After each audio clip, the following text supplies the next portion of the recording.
Hey everybody, surprise live podcast. It's live. That means people can ask questions right now, live, except not now. If you're watching this on YouTube, not live, or SoundCloud or something, then it's not live anymore. You missed it, which is just understandable. I didn't announce it. Oh yeah, that's a good point, actually. I can't believe none of you are. probably- No one's just waiting for us to go live randomly. Come on, guys, what's going on here? I mean, Yeah, I was. It's not even the time of day I normally go live, but probably get more viewership in the middle of the day on a Sunday than my usual time, where it's like, hey, we stream at the end of the evening Pacific time when everyone else's evening ended hours ago. Or he's asleep. That always goes. Everyone's like, why the fuck are you streaming at 4 a.m.? And I'm like, you might be shocked to find that it's not 4 a.m. for me. It's always 4 a.m. somewhere. I don't want to tell you. Max Damage asks, if you had the ability, there's emails, if you had the ability to run or be in a D&D or D&D like game, what would be your ideal game look like? What are some things that you'd like to do in a D&D game that you haven't been able to do yet? Any D&D related regrets? I got an answer. What's that? I'm trying to set up a I actually hopefully will do this. So every once in a while when you're playing a D&D game over the internet, the DM will just bring out a picture. Either it's a tavern, like a first person picture, like not the top down one. Either it's a tavern or like a dungeon, just to exemplify where you are. If you linger on that, it can be really cool because you start, you're role playing and you're discussing what's going to happen and all that, and you're paying attention to the details of the picture, which can be really interesting. I have never DM'd, so that's like, I'm sorry, first off. But second, when I do DM, I want to do a session that is based all on pictures. So what I'm trying to come up with is with a plot that is concise enough, or like a world specifically, or a premise that is concise enough and solid enough that it won't get out of hand for the pictures, that I won't get just overwhelmed. But also I want to have like a good amount of the pictures already selected, so have interesting things to show the players. And I'm thinking like something like typical, you find yourself in a dungeon, get out of the dungeon, Legend of Grimrock style thing, which allows you to just have anything that you want inside the dungeon, and also everything that you want inside the dungeon, because the players, I go left, guess what, it's the same thing going left or right, that kind of fake options. If I have something that I really want people to see, make a big branching dungeon, but every step of the way it's actually just a straight line with pretend choices. Because I got the pictures, I'm not gonna throw them away. I spend time looking at them. Stanley took the door on the left. So yeah, basically I think that it can be really interesting to do a role-playing session where you're looking at a picture where you're role-playing rather than just sort of imagining it in your head or the map or something like that, because it could be cool. So that's what I want to do in a role-playing game. I definitely wanted to do like a disempowering thing, like a fucking, like a community, like a company town, or like Pathologic or something, where it's just everything's going wrong all the time. You don't get the constant RPG hand job of like, I'm so powerful and everything works out for me. It's like you have 2 coins to rub together and you can't find food and like kind of shit like that. Like it's just this massive struggle for the party to get anything down, and it feels like the world's like against them specifically. So what happened to me when we played with Effie as the DM? I mean, Effie could be an antagonistic force at times, but also you like just chose things. You burnt a house down. Like, what the fuck did you think was gonna happen? You can't just like do that. That's a crime. Like, you can't just. It isn't. Yes, you literally got killed for that crime. That's why you died. Like, technically, I got killed because I didn't. Like, I was definitely because. Like it led eventually to the funny fucking old lady illusion and everything, but I was definitely frustrated with Effie when he was like stacking exhaustion points on me, and fucking police were just coming out of the pores of the city at me from every direction. I'm like, what is this, like, do I have 4-star wanted level? I'm just a dude that ran away from medieval police, and I run really fast. Like, I should have gotten away at some point. I like the idea that I know it. Go for it. I was gonna say, I know it's a staple in D&D, but there's no such thing as medieval police. Like, sure, know. there's guards in D&D, Guards but like or whatever. Yeah. police I just is yeah.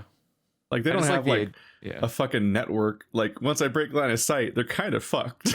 Like Yeah, they that's should what I be was coming gonna say. out of random buildings like they're spawning in GTA. Yeah, that's what I was gonna say. I love getting that it was cyberpunked. GTA.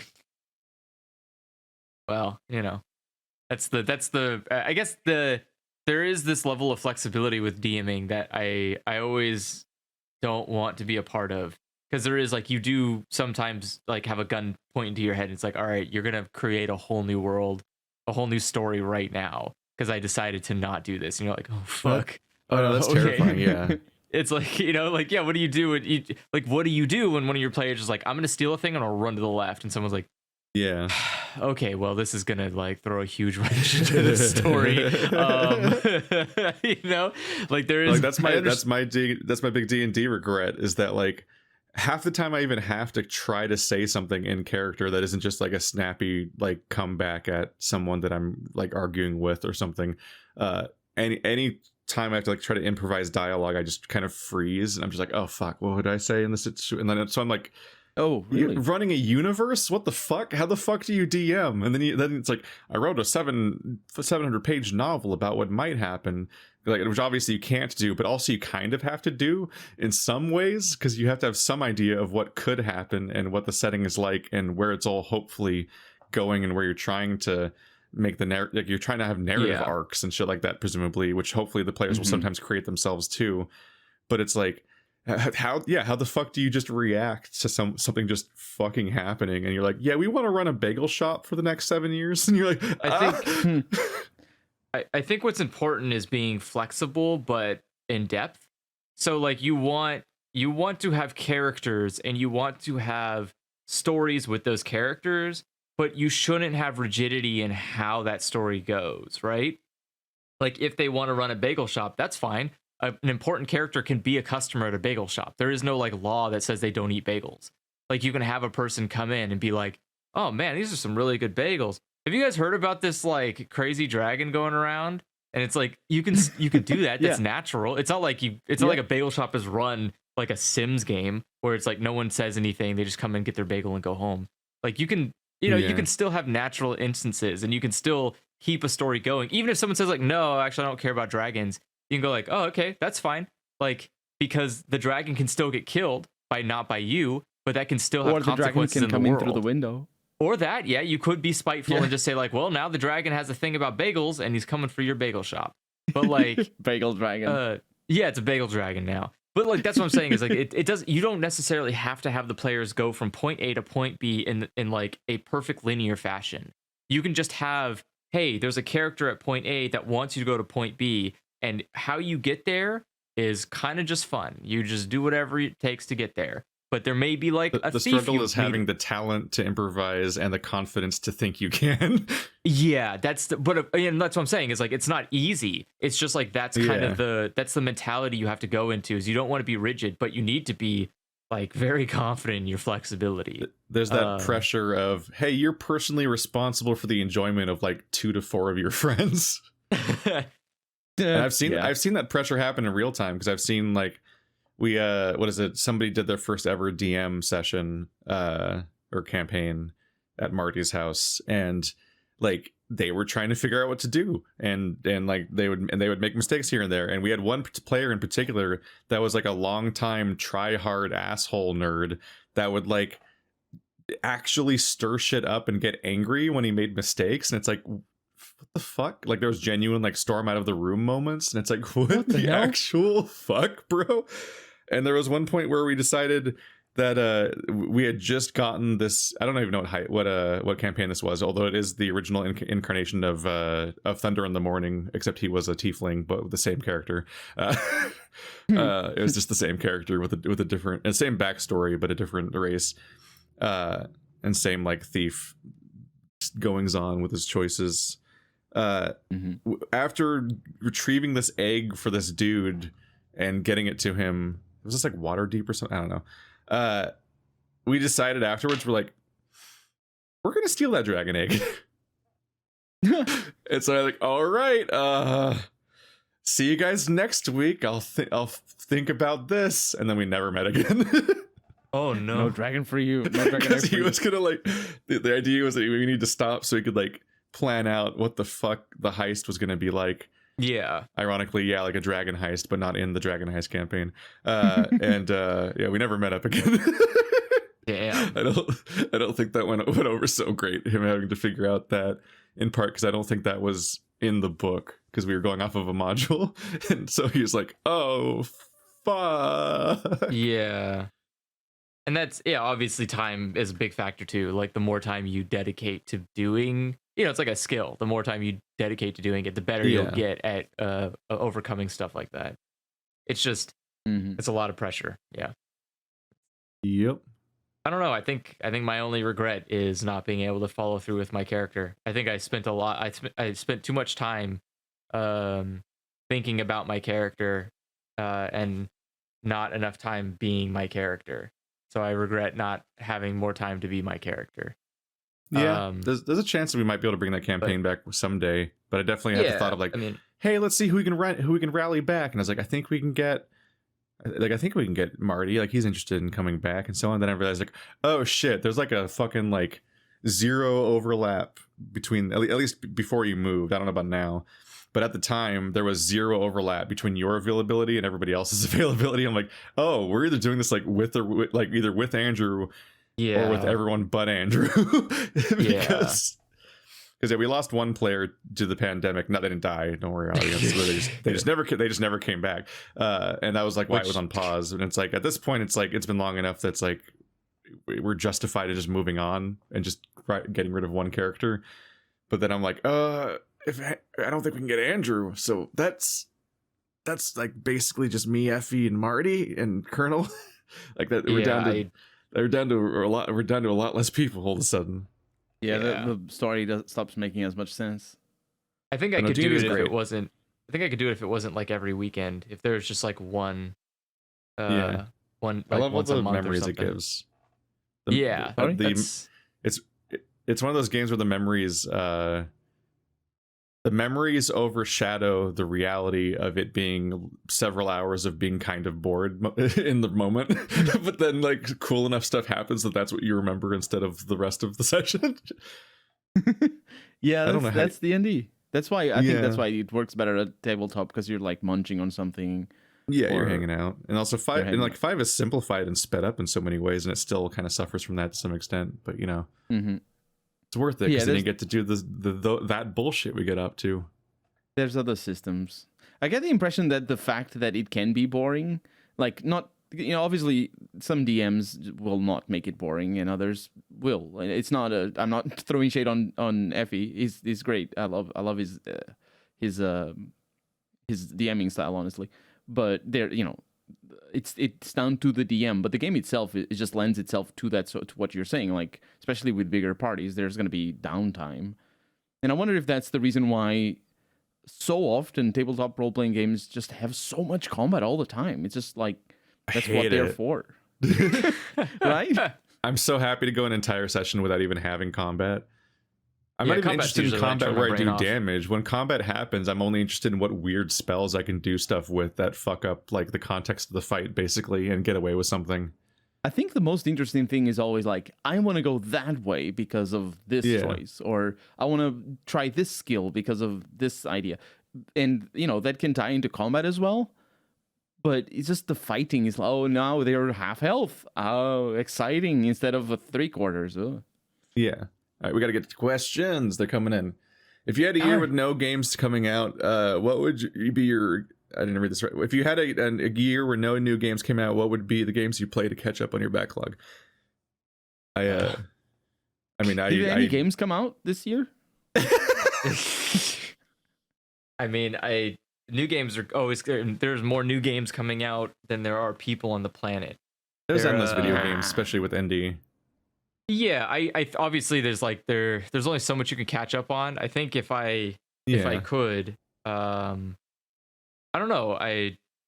What do I have? What's like sitting around? I guess that's the problem. I don't really have a backlog in my head of games. I'm like, damn, I really wish I could, because I kind of just you get that spreadsheet, but you don't like games.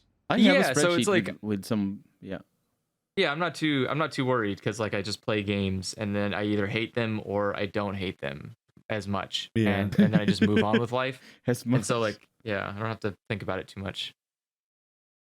I don't like it's like there's some multiplayer stuff I'm playing that's new, like Wilder Myth and Escape Simulator.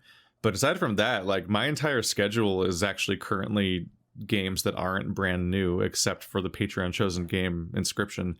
The most recent one is Resident Evil, which is like 8 months old. But next I'm playing a classic game, like that's just built into my schedule. But like I'm usually kind of already behind by a fair bit anyway, and always working on backlog. But I have a fucking infinity spreadsheet of literally like you're like, what games did you get to? I'm like, I'm already trying to forever all the time. Help. There's links to it in various places, but it's just will never run out of games. If you stop making games right now, I will play games on my spreadsheet for the rest of my life. Yeah. I don't have that kind of spreadsheet like yours, where it's really like a bounty of so many games. I only have a few, and honestly, it's like it's games that I've played that I want to play again more than games that I haven't played. But that's the thing too. Yeah, like doing alternate runs of various games or just wanting to come back to something is like such a struggle. In addition to that, but this year possibly for the last 2 years, it depends. I've been going over the games that I missed from BioWare. So I replayed Mass Effect 1, and I'm now playing Mass Effect 2, but I played Dragon Age 1 and 2, and those were fun. Those were really good games. I think I prefer the second game, and I'm looking forward to playing. I'm looking forward to playing. Join me on the dark side. Wait, do you like the second game better as well? Oh, yeah. Okay. Is that the one with the dwarf? I mean, I like the Dragon Age games. Yeah, it's the one with Varric. I like the Dragon Age games in general, but I think 2 is probably my favorite, among other things, because it's like instead of being like save the world again, it's like here's a town and like the eras of its struggles and shit, and that's like interesting. I wish I got a lot of people telling me that they thought that the second game didn't really have much of a plot, and I can see where that could I can see that. I can see it has like 3 plots. Yeah, but they're not really connected. I wish they could just throw in They're connected by your family. I know, being stuck there in that town and living through it. And they are. But the thing is, like, the 3 plots, without much spoilers, is basically getting into town and setting yourself up.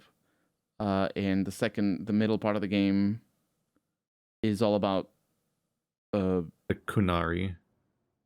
Oh yeah, the Kunari. Oh yeah, the Kunari could have been they could have been the sort of the melding of the 3 plots, like, because they don't really take play, or they're not really a big part in the beginning or the end of the game. And I wish they were, because it would make a little bit more sense. Or maybe it's because of my choices. I don't know. But it's not that it doesn't. I just like getting really granular and character driven instead of being like, and then all of the kingdoms join together to fight the zombie dragon. I think the original Dragon Age was character driven as well. But just in a more... It's what's good about BioWare games. It's just that the plot is always like the same save the world plot over and over again. And I'm also playing Dishonored 2, which finally got around. It's so good, Dishonored 2, my god. At least the beginning, it's really strong start. Yeah. I still need to get around to Death of the Outsider. I'll play that after. So I'm definitely going over some games that I left behind. BioWare, I sort of fell out of BioWare. Honestly, I think the last game that I played from BioWare was Mass Effect 2, which I didn't prefer to Mass Effect 1. I prefer Mass Effect 1's the best Mass Effect. Yeah, I didn't play the third, but I will. They all get linearly worse until they get expensially worse. Yeah. What are you talking about? 3 is the best one of the series. As for why I'm not just sitting here rattling off names, when I look at my spreadsheet for indie games, I just scroll down and the final entry is on row 154, and my final game on puzzle games is on row 222. That's even, oh my god. There's also 64 games in my classic game slot, and that's not even counting like I have a VR slot, a modern AAA and AA slot, RPG slot, just a list of Souls-likes, games that are good for playing with Stephanie, good for playing with Bird, good for playing with Andrew, horror games. There's so many columns. Some of them have repeat entries because, you know, some of them are indie games that are good for playing with Stephanie, so they're in both. But fuck, Indie puzzle games, VR. Can't even start listing things. Yeah, they're indie puzzle games that are also asymmetrical multiplayer with Stephanie. Yeah. Just split every fucking Venn diagram into one thing until it's a flower. At some point, your Excel spreadsheet is just pointless. You just press a button and it randomly picks a game for you, and you're like, "Thanks, all right." Like, yeah.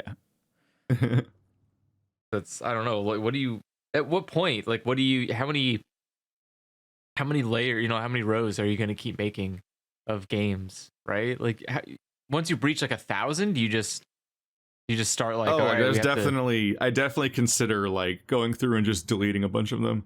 Yeah, like, well, but the thing about it is that it's less about having a to-do list to like genuinely conquer, and more it's just like a place where I paste the names of every game that I see somewhere, and I'm like, that looks worth remembering.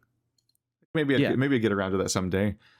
And then I try to have a highlighted area at the top of the list of like my highest priority ones, but then that one also bloats to like 50 games, and I'm like, okay, how do I cull this one down? It's like deleting games from the list is almost pointless because it's just like a way of essentially parsing the infinite like Lovecraftian expanse that is like Steam's list of games into like the ones that actually caught my attention at some point. It sounds like the sort of feature, or not feature, but sort of tool that things like Steam could help people out with. Just add it to my list, add it to my backlog, Yeah. Steam backlog. They should capitalize on the fact that people don't play games they buy. Turn it into a culture. Yeah, turn it. I think Steam is such a trash tool for finding games. Honestly, you start doing a Let's Play channel, and if you have any kind of broad interest in games and aren't somebody that like struggles to find anything they like you immediately have an exponential problem. Like my original art commission for my channel, for the banner, featured Miasmata in the email as part of like the mood of like stuff I was kind of going towards. That guy, that was probably not a very well done email when I look back at it, because I'm like, this guy's just doing really quick, like really cheap banners. He mostly just ignored everything and just drew a bonfire way back then and just moved on. And it was like, hey, he got to me like in a day. And I'm like, all right. And I didn't, and like always, I didn't complain because I've never complained about an art commission. But like I mentioned Miasmata in that, and I'm like, I still haven't played Miasmata. And at one point I was like, I literally like envisioned myself as being like some kind of like survival game like player, more so than even an RPG player at the time. I thought I was going to be doing that kind of stuff more, and so like that was a thing that came up in my mind.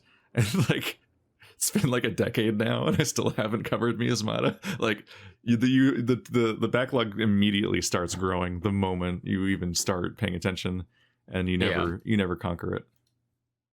I just let Steam recommend me games. So it tells me like what you should play, and I just click on whatever's at the very end of that list, because all of the stuff in the beginning is garbage. And it works out so poorly. Every game it's recommended me has been bad. So confident. Womp. Next time. Maybe you should. I had to open the door for my cat because he was throwing things outside. I don't know. I feel like a year isn't enough. No matter if you want to catch them on a backlog, no matter what, I can't imagine someone has like a year worth of games, especially unless you're playing something that like takes a year to beat. Like I don't know, whatever. There are single franchises that where it would take me taking a year off from doing anything else to get through. That's true. I just meant like I'm gonna spend this 3 years. It's like I'm gonna spend this year playing Resident Evil, or this year playing Metal Gear, or this year finishing the second half of the Yakuza games. If you beat every Yakuza game, Resident Evil is not fast. There's so many Resident Evils. Oh right, because it's not just the main entries. There's Yeah, Code like, Veronica and Origins and Origins 2 and yeah, Origins and Code Veronica is 0. a main entry. It's just not numbered. Could you beat every Monster Hunter in a year? Yeah, I think still have so. the. I still think ha- it's possible. Jesus Christ. I mean, define beat to some extent, but also like, oh God, what a void. Kill every dragon. Yeah, I still once. have the original Resident Evil, the original Resident Evil 2 and 3. The original I have was my list says Resident Evil Survivor, Resident Evil Code Veronica, Resident Evil Gaiden, Resident Evil Survivor 2, Code Veronica, Resident Evil Remake, but as Chris instead of Jill, because I only played Jill the first time around. Resident Evil 0, Resident Evil Dead Aim, Outbreak, Outbreak 2, 4, Umbrella Chronicles, 4 VR, Dark Side Chronicles, Mercenaries 3D, Operation Raccoon City, Umbrella Corps. Because those last few are pretty skippable. Those are the stupid multiplayer ones. But there's a lot of fucking Resident Evil. I've played like 10. And I'm still like, there's so many. We're down to the more questionable ones. Yeah. But I definitely still need to play like Outbreak 1 and 2 and 4 and Code Veronica. Because those are like the main games. And like, there is the question of like, the original Resident Evils were so different. Shouldn't you play those also instead of in addition to the remakes? And that goes in the classic category. The original Resident Evils are the only Resident Evils for me. So I was like, when are you going to finish all the franchises that you've covered? And it's like, well, Patreon had me play Dead Space, so I guess now I got to play Dead Space Extraction, Dead Space 2, Dead Space 3. No, there's only 3, right? Oh, no, wait, you mentioned others. Dead Space Extraction is a Wii U light gun game that is apparently like shockingly good and very canon, and also like it's very much significant to the narrative of Dead Space as a whole. Was that on the back of the box? Very canon. If you do not play this, the story is just incomplete. Yeah, or it's like for people who don't know what canon means, which some people might not. It sounds like very disappointed. Machine gun, very bazooka. Like I don't even remember the last time I even updated my Souls likes list, so it's so out of date now. But it still has Dark Mouse, Immortal Planet, Immortal Unchanged, Sinner, Sacrifice or Redemption, Blasphemous, Code Vein, Jedi Fallen Order, Neo 2, Vigil, you played The so Longest many of those Night. Already. No, I did Let's Tries of like 2 of them. And then of course like the fucking Cinders, Daughters of Ash, and Prepare to Die Again mods for Dark Souls, and I think another one's coming out that's on my calendar somewhere. Just like, oh fuck. Help. There is no end to video games. I could spend the whole year just playing mods of one game. What? Yeah, absolutely. Yeah, just doing all these fucking like mods of Dark Souls where they keep making new campaigns in the first game. Modding is such a new breath of life to any game whatsoever that people who get into Fallout modding, California and Fallout Colorado or something, Nevada. Yeah. Don't do Fallout Nevada. Yeah, it's like there's the fan 2D Fallout, or the fan isometric Fallout, and the fan Bethesda Fallout. Mm-hmm. So it's Project California, I believe, is the for Fallout New Vegas, and Fallout Nevada is a mod. It's not a mod. It's like a redesign of Fallout 2, but it's really not well written, I feel, and it's also not very well designed. It's this sort of RPG where, like, you get a mission to be like, try to stop these bikers from destroying our town, and then you're like, okay, what do I do next? And then the writers thought of something for you to do next, but they got you no clue, so you're supposed to stumble onto stuff. Like, there's even options for you to do different things, but you just need to stumble into those options, which means that when you do stumble into an option, you're like, oh, this is the thing I can do, because you don't know the other one. So yeah, 4D it's not very good. Gamer brain. Those moments where you just like, you think you're logically concluding what the evidence is given to you, but then all the comments are losing their shit because you didn't see the things that were never presented to you. What is it? Yeah. No, the comments are mostly people being like, how did you find this? I can't find it. Or where is this? I have no idea. Because it's everybody having the same issue. And of course, don't look at Let's Plays for walkthroughs. It is bad. Yeah, no.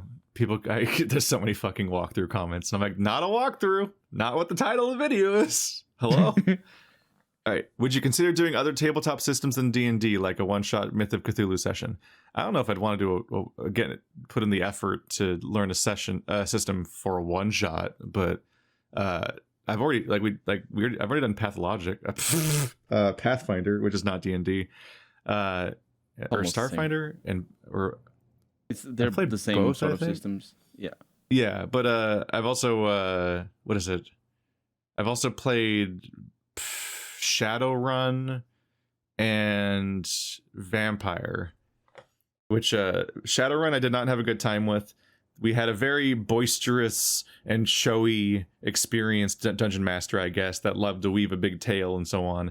But I'm sure he was trying, but boy, did I not understand what was happening or what I was doing. I'd never heard of the Shadowrun universe at the time, so it was all new to me at the time.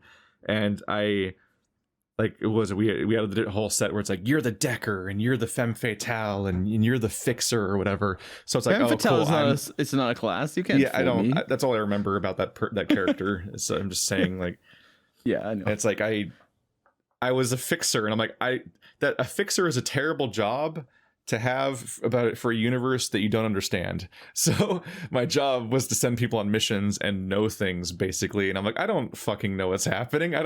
So I would pretty much just like stare at the DM like and then he would like tell me what I knew, and I'm like, I'm not doing anything. This was messy. But yeah, Shadowrun is very much like that because it's so focused on combat. It's also a terrible system for new players because the premise is that you're a gritty, down to earth person who does outlaw things. So it was our D&D dungeon master for 3.5 had brought in his friend that he clearly played with and so on, and that guy clearly had like a plan for what the night's narrative was, and we just kind of like got to sit through it, I guess. But Vampire was fun. I played as it's like the gangrel or whatever. I think it's the same people that I played as in the video game, and it was specifically I took flaws that made it almost impossible to actually to pass to pass, but there's a word for it, to maintain the masquerade. Yeah. So I pretty much had to hide and use I basically turned a gangrel into a Nosferatu, but with the like fucked up transformation traits. Did you get those marks that show up on your forehead when you're low on blood? No, I think it was just animalistic traits. It was just a like too far gone situation. But that meant I got to take a bunch of positives, because that's a fun way to build characters is have flaws that give you points that you can then spend on boons, and you get to make like a really interesting character that way. But that was the one where like I was like interested in where things were gonna go, but we were playing with two people in the party that were just murder hobos, and they just did not comprehend what a tabletop game was somehow. Even though I think we'd played D&D before, but they were just like, they were so bizarrely like I guess D&D was consistently framed like a dungeon enough that they weren't confused, that they like fit into it somehow. But these fuckers, like, they set us down at night in a suburban neighborhood, and they just started going from house to house and slaughtering everyone inside. Like, people would come running out on fire and stuff, and the whole time I'm sitting there, I'm just sitting on the lawn, just sort of watching and not taking part, and they're like acting like I'm the weird one, and like and seemingly not in character but out of character. Like, what are you doing? We're playing a game. And I'm like, this isn't a dungeon. These are just random houses. What the fuck are these people doing? I have zero specific preference for D&D, except for the fact that, you know, it's like it's like when you've learned how to ski and then someone's like, try snowboarding. I'm like, but I know how to ski. But other than that, it's just the same improv stuff, and hopefully the game enables you getting up to shit. The problem with D&D is that it's less like learning how to snowboard after you learned how to ski, but more you're sitting down and somebody says, "Get up and walk," and you're like, "But I'm sitting down." That's D&D is sitting down, because it's very limiting, unfortunately. That's fired. Show up and play a game. Yeah. I don't think too much about it. I get that I get the point is that you're role playing, but I think I have an easier time role playing in a D&D setting than I have role playing in a video game. I can't role play in video games. Like in a tabletop setting. Yeah, like in a tabletop setting, to D&D's setting. Well, like, so a tabletop or a D&D style, I can be a lot more immersive and role play with. But when I'm in a video game, my brain just doesn't understand non-combat. Like the idea is if I'm not fighting people, it must be a puzzle game. And if it's not a puzzle game, then why am I not fighting people? Like that's the whole that's like the two switches in just my brain. other human beings talking to you. And they can actually respond to you like a not robot. Exactly. Yeah, it's like I think it's because like when you I'm sorry, I only accept Paragon and Renegade. Yeah, like when you talk to somebody in an RPG video game, they often come off very like killable. Like you kind of want them to go away if you can make them go away. Whereas like in D&D or tabletop, people come off more reasonable because it's like a real person talking to you.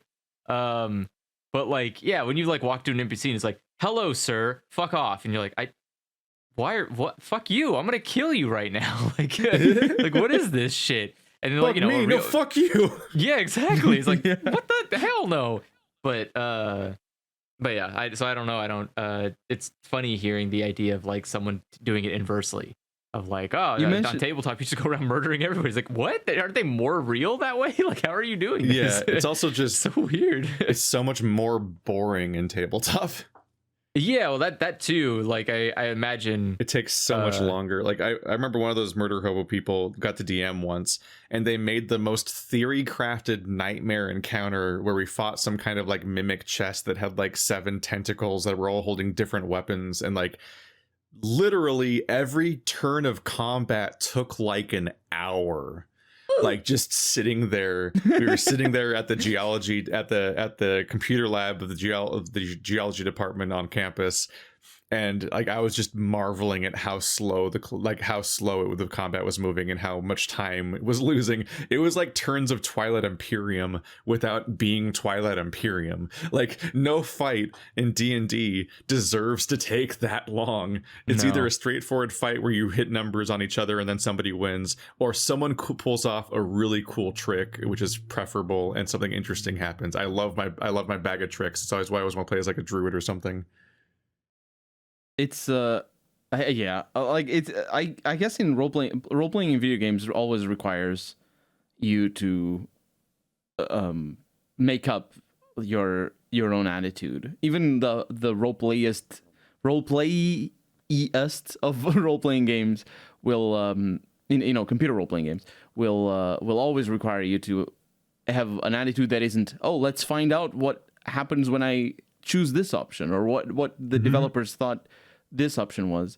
And like, and I think that's my perspective anyway, but I think, and I understand your perspective, Andrew, also because we have talked about it a few times already, but I think developers themselves sometimes think like you do. Like you mentioned, Keith, you mentioned the Paragon and the Renegade from Mass Effect. In Mass Effect 2, they have in the cutscenes, they have like a quick action button for Paragon and Renegade actions. And you're just given a prompt. It's just like left click, or I'm playing on PC, left click for Paragon or for Renegade, or right click for Renegade or whatever. And you don't know what is gonna happen. So in last time I played, I just punched a journalist. I came up to a journalist, being like, "Hey, what's up?" And she's like, "Oh yeah, I guess I want to find out what's going on." And then a prompt shows up for. She really does make you want to punch her. Yes. But I didn't choose that. So awful. I didn't choose that though. I feel like that's one of it's just I feel like that's one of the most like popular Renegade options in the game. But like, it should be given a son choice, of a bitch. though. You're just gonna twist everything I fucking say, aren't you? Yeah. But yeah, no, it was a very questionable choice to have those weird QTEs where you're like, I don't know what the QTE do though. Yeah. Every now and then it's a cool moment, like when you fucking like dodge this and you take somebody out in the middle of a fight scene, but otherwise you're like, I don't know what it does in this conversation. It feels almost too mechanical. Like it really is like a pulling the curtain away, where it's like nothing you decide matters. What kind of playthrough are you doing? Are you doing the good playthrough or the bad playthrough? Which is like the opposite of role playing. You don't want to like play it's just like so rigid. The very active playing video game RPG is just kind of the perpetual record scratch of like, it's almost an RPG, it's almost working, it's trying so hard, but it can't, it never can, it never will. It'll always just try to get closer until they give up, which is most of the time now. Mm-hmm. Let's see. What was your favorite game when you were little that you thought was hard but loved it? Just before we move on, sorry, Keith. Regarding that punching the journalist thing, I didn't take it quite as a what a cool moment kind of thing, because I talked to her right after talking to us in a situation where a cop was racially profiling I forget their name, but it's like Tally. Who's Tally? What's her race? Quarian. Quarian, yeah. So there was this cop racially profiling a Quarian. A cop who says in one of his lines, "This is like patrolling New York City. We need to make this street safe." And I'm like, good for calling me. Yes. What? Just where's your thin blue line badge? Where can I see your Yeah. Does a whatever the Quarian skull know thing is? what that means? Does a No, the is a Quarian didn't say like, that. It was the cop. Man, It was not the like cop New saying that. York. And then like, no, and they right said after, about profiling the Quarian, and yeah, there is a thing here where it's like in character and in the from the perspective of Shepard, and as a video game protagonist, you're like used to a particular worldview where you're kind of above scrutiny and you're the protagonist and all this shit. But in the context of Shepard being a space cop, it's really fucked up to punch one of the people that holds you, that can even begin to hold you accountable, which basically nobody can. yeah. So it makes total sense for the storyline, and also it's really being portrayed. I like that I chose the ending that I chose in the first game. It's basically a police state. Mass Effect 2 it starts with a police state, and it's portrayed legitimately well. Yes, it is like patrolling New York City. Yes, officer. Yes, it is. Anyway, we can move on to the next. What a line.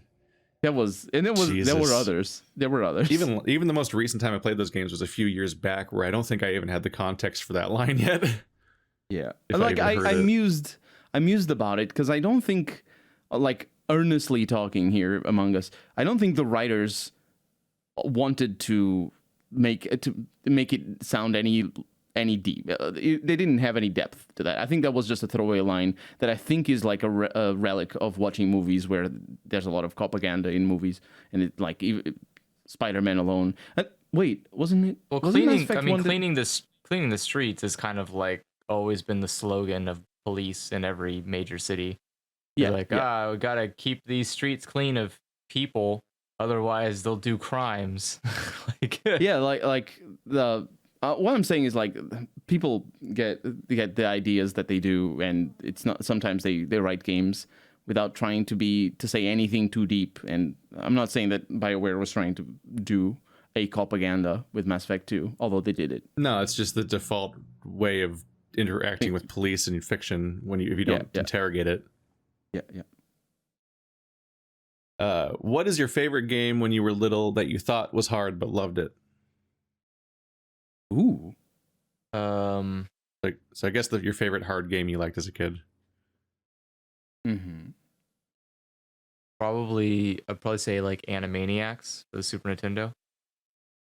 That was really hard. It was as a kid, that was a really fucking hard game. It's one of those types of platformers that have a lot of quick reaction time stuff. So you'd be like running down a hill and something will be in the way of you and you need to dodge it really quickly, but you're like a child, so your reaction time is that of like an inebriated adult. So like you just can't do anything. You're just an idiot. And so I just felt like it was really tough. I was like, damn, I'm never gonna be able to dodge this thing. But like as an adult, I just like kind of I can beat it in like 2 hours, and I kind of laugh at myself. It's like, man, what a pathetic kid. I would go back in time and like call myself pathetic for not being able to beat Animaniacs. Like, it's so easy. But you would quit I loved gaming. it. I still loved it nonetheless. It like stuck in my brain forever. And for me, it's definitely Tomb Raider 1. Like, easily. Easily that. Not only because it was I loved the game, but I thought it was really hard. It was the first the first game of that kind that I played, and like I think I reached like level 2 or 3 a few hours after starting the game, and like figuring out all the things, fighting against the language I only barrier. had the demo, and it's seared into my mind. Like, you go around the mansion and like jump around her weird tutorial obstacle course place, and then there was some place in the demo where you just like spawned in like under like a cave where there's like a tiger, I think. Yeah. And you'd fight the tiger, and it was weirdly terrifying for some reason. Like it was just so realistic or something. I don't know. And then I couldn't like figure out how to leave the cave. Like, so I would just run around in circles in this tiny space forever, not knowing how to leave or what I was supposed to do, because it was such a weird new experience of a game. But it was like it's like burned in somewhere. Like I remember that forever, and I don't even know how weird it gets later, because I think later you're running around in like flesh tunnels where there's copies of yourself and shit. I'm like, what? Yeah. What? I had to go back to Tomb Raider. What? No, Tomb Raider 1 is a fantastic game. It's effectively Prince of Persia, but in 3D. And if I had played Prince of Persia, it would be a much easier start. But my problem was really the puzzles. Like, I think the third level I got stuck and then dropped the game for like a month or something. And this was when I was like probably 14, maybe 13. And then I kept playing, and I got stuck at the cistern level, way deep into the game, like 10 or 20 hours into the game. And then I dropped it for a few years and then went back and finished it. It was fun. Honestly, it's one of my favorite Tomb Raiders. Wait, it's not the best Tomb Raider, but Prince of Persia count as a Metroidvania? no, does it? It kind of has the sort of design sensibilities where you need to go, avoid places to go to find things. I'm talking about the original, the one for Yeah. yeah. I've only played the reboot that everyone hated, but I had a great time. I only played the original one a little. Now I'm just wondering, like, does the original count as a?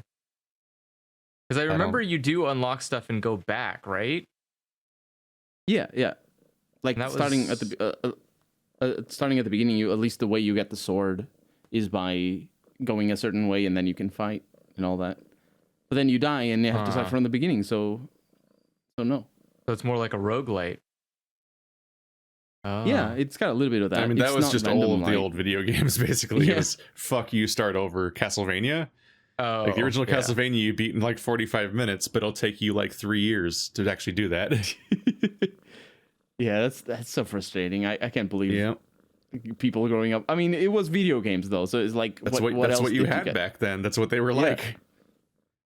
Yeah, but that's it's crazy. very different these days, fortunately. For me, it's like I think my first memory of a video game was Ninja Gaiden, the original one. I think it's just what we got with my Nintendo. Yeah, I was gonna say, Which it at the probably came time- with your Super Nintendo. And for a very long time, it was the original Nintendo, and like I my entire timeline of when I thought the consoles came out was all fucked up for most of my life, because of the fact that I grew up with a Nintendo and then later a Super Nintendo and so on. But like I would only realize later that I was always like almost an entire console generation behind. Because like obviously the Super Nintendo is like older than I am, and I only got caught up with the 64, I think. But like I swear I put like all sorts of time into that game, and I probably only ever got to the second level. Like that game's devastatingly hard. But actually, and I'll just say right now, like the next I went on to play Ninja Gaiden on the Xbox, the reboot one that's just called Ninja Gaiden again, and like the fucking exploding shuriken enemies are seared into my mind as like just this like one of the first horrible memories of a video game just being like comically hard in like that way that I like that Souls way basically. And so the next classic game, I've already finished recording it.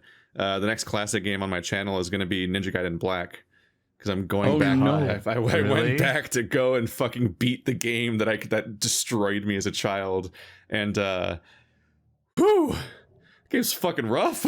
Yeah, I was gonna say that was not a pleasant experience. I remember beating Ninja Gaiden Black and not. We'll see how people react to it. that one, because I'm getting some rants. Yeah, no, it's not. That's the problem too. Is that it was. Yeah. It wasn't like the best made either. There's a lot of really crummy. No, I had a higher impression of its quality from the part I experienced as a kid, because I hadn't seen the type of bullshit it pulls later. Like there's a certain, like if you know what I mean, like it almost in like that vague like Souls kind of way. It's like the bullshit exploding shuriken ninja guys in like the third level or whatever. They're fucked up. but like within the scope of what you would hope the game might be like. And so you think if you knew that, you might think like, okay, I think I know what kind of game I'm getting myself into. Like I remember fighting throughout that blimp and the guy on the roof of the blimp and stuff, and I remember fighting a horseback dude, and there's like ads in the fight. Oh man, this is too much to handle at once. But like, no, what the fuck the rest of that game? What the actual fuck happens in that game? Like you get a third of the way in and it's like agony. I can't believe that game is what it is. It's my favorite thing about returning to games I didn't beat as a kid is just learning once and for all what they were. And I'm like, what the fuck? People pine after this game. They can't wait for it to come back on a regular basis. What? All these posts like, wow, Ninja Gaiden Black looks great on the Xbox Series X. I'm like, you still want to play Ninja Gaiden Black now? Yeah. What are you doing? Go play Devil May Cry 4. That's the thing. That's the thing, right? Is that it was like it was an OG. It's so like OG Xbox is like the original Xbox, and this is not the era where everyone has figured out how to do 3D action big boss content. So it's very like beyond unnecessarily janky. There's a lot of times where you're like, okay, I probably should have just like not done anything. Fish. Yeah, no, it's Ninja Gaiden Black is rough. It's fucking awful. The Ghost Doku fight where the camera doesn't follow him. So every time you try to combo at him, you end up passing under him, and now he's closer to the camera than you are for most of the fight. And if you get there on hard mode, the ghost fish are there too. Yeah. And like you can't really successfully dodge or block most things. And you're like, what the fuck am I supposed to do? Like ever? It's the number of fights I got through via just cheesing and not even caring about it was too many fights. Oh yeah, that's definitely how I beat it. That's where I developed that habit of like fighting games. You just keep mashing buttons is because of games like Ninja Gaiden Black. Where I'm like, what the fuck do you do otherwise? It's like full on like learning that you can like spawn the Sif fight in Dark Souls 1 and then quit out of it. And then once now the cutscene's triggered, so you can go on that one piece of rubble and fire arrows into the boss chamber and kill Sif without actually fighting him. Like that kind of shit was like half of my Ninja Gaiden playthrough of like, how can I not beat this fight in the spirit of the fight? Because they want me to beat 7 fights in a row without any healing items or save points, and I can't even. And they're like, hey, you got 30 grand of bullshit fish money.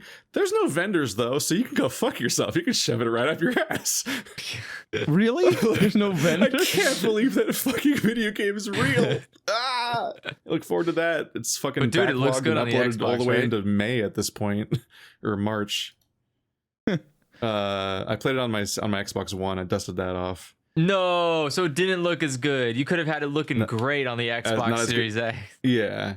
Yeah, I only played on the Xbox One, not to be confused with the original Xbox. I mean Xbone? Yeah. So that's the original Xbox isn't Xbone. What? You can't fool me. No, the original Xbox is called the Xbox. Is the one that summarized it Xbone for its summarize. Yeah. Which was not intended. Didn't they eventually make an Xbox something X where it was like a perfect the perfect anagram, or Xbox One X? Xbox One X, so that the fucking like initialization would be Xbox. It's like fuck. They're fucking with us now.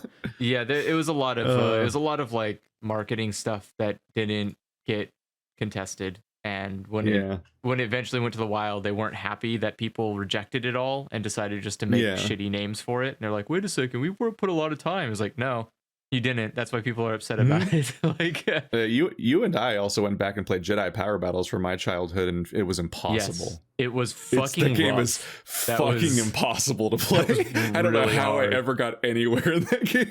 You know, it's funny. I thought about that, like especially when you talk about Ninja Gaiden Black. There is this thing of people saying, like, oh, I want games that are like 10-year long games. Like, no, what you want is like Ninja Gaiden Black. You want a game that's so just fucking asininely difficult that you spend 10 years just to beat it. That's what you're asking for. You don't actually want 10 years of experiences. You want to like play Jedi Power Battles where you're doing this for like a century going, what the fuck's wrong with me? How come I can't get past this area when it spawns like 15 people? Like, it just, Yeah. it's like, old games are nightmares and people love them. People love these old games, and you're like, have you played an old game? It literally exists because your mom couldn't afford 2. She could only afford 1 game, and that's the game you played for like 6 months, and you like still couldn't beat it. Like, Fallout 1 is one of the best role-playing games of ever. I'm And sure it was for a lot of kids because they kept walking left, and like they just could not win. They kept walking left, yeah. You do not want to walk left in that game. It's just like, Ignore everything you learned from platformers. Do not walk left. I don't understand what the appeal to some of these old games are, because they are just mean. They're brutal games, especially games. The worst offenders are the ones that are just arcade machines turned into console games, which are like, oh, cool. I get all of the fun of being able to play an arcade game unlimited amount of times, but all of the fun of it being just existing to eat my quarters that don't exist anymore. And you're like, what? Meanwhile, what I get so excited when I hear a game's hard, but there's always the question though, like you have to experience it before you know what version of it it is. Like, yeah, like there's all a hard, because all my favorite games are the ones that are oftentimes the ones that are like, oh, but it's so hard and blah blah blah. And it's like, yeah, but it's fucking great. It's hard because it's doing something interesting, and you've got to do it. You got to do it. That's the thing. Is like my philosophy is like, I love hard games where the goal is to teach me a skill by the end of it, versus games that are just hard. If someone says like, no, it's just a hard game, like, I don't want that. That's not what I want.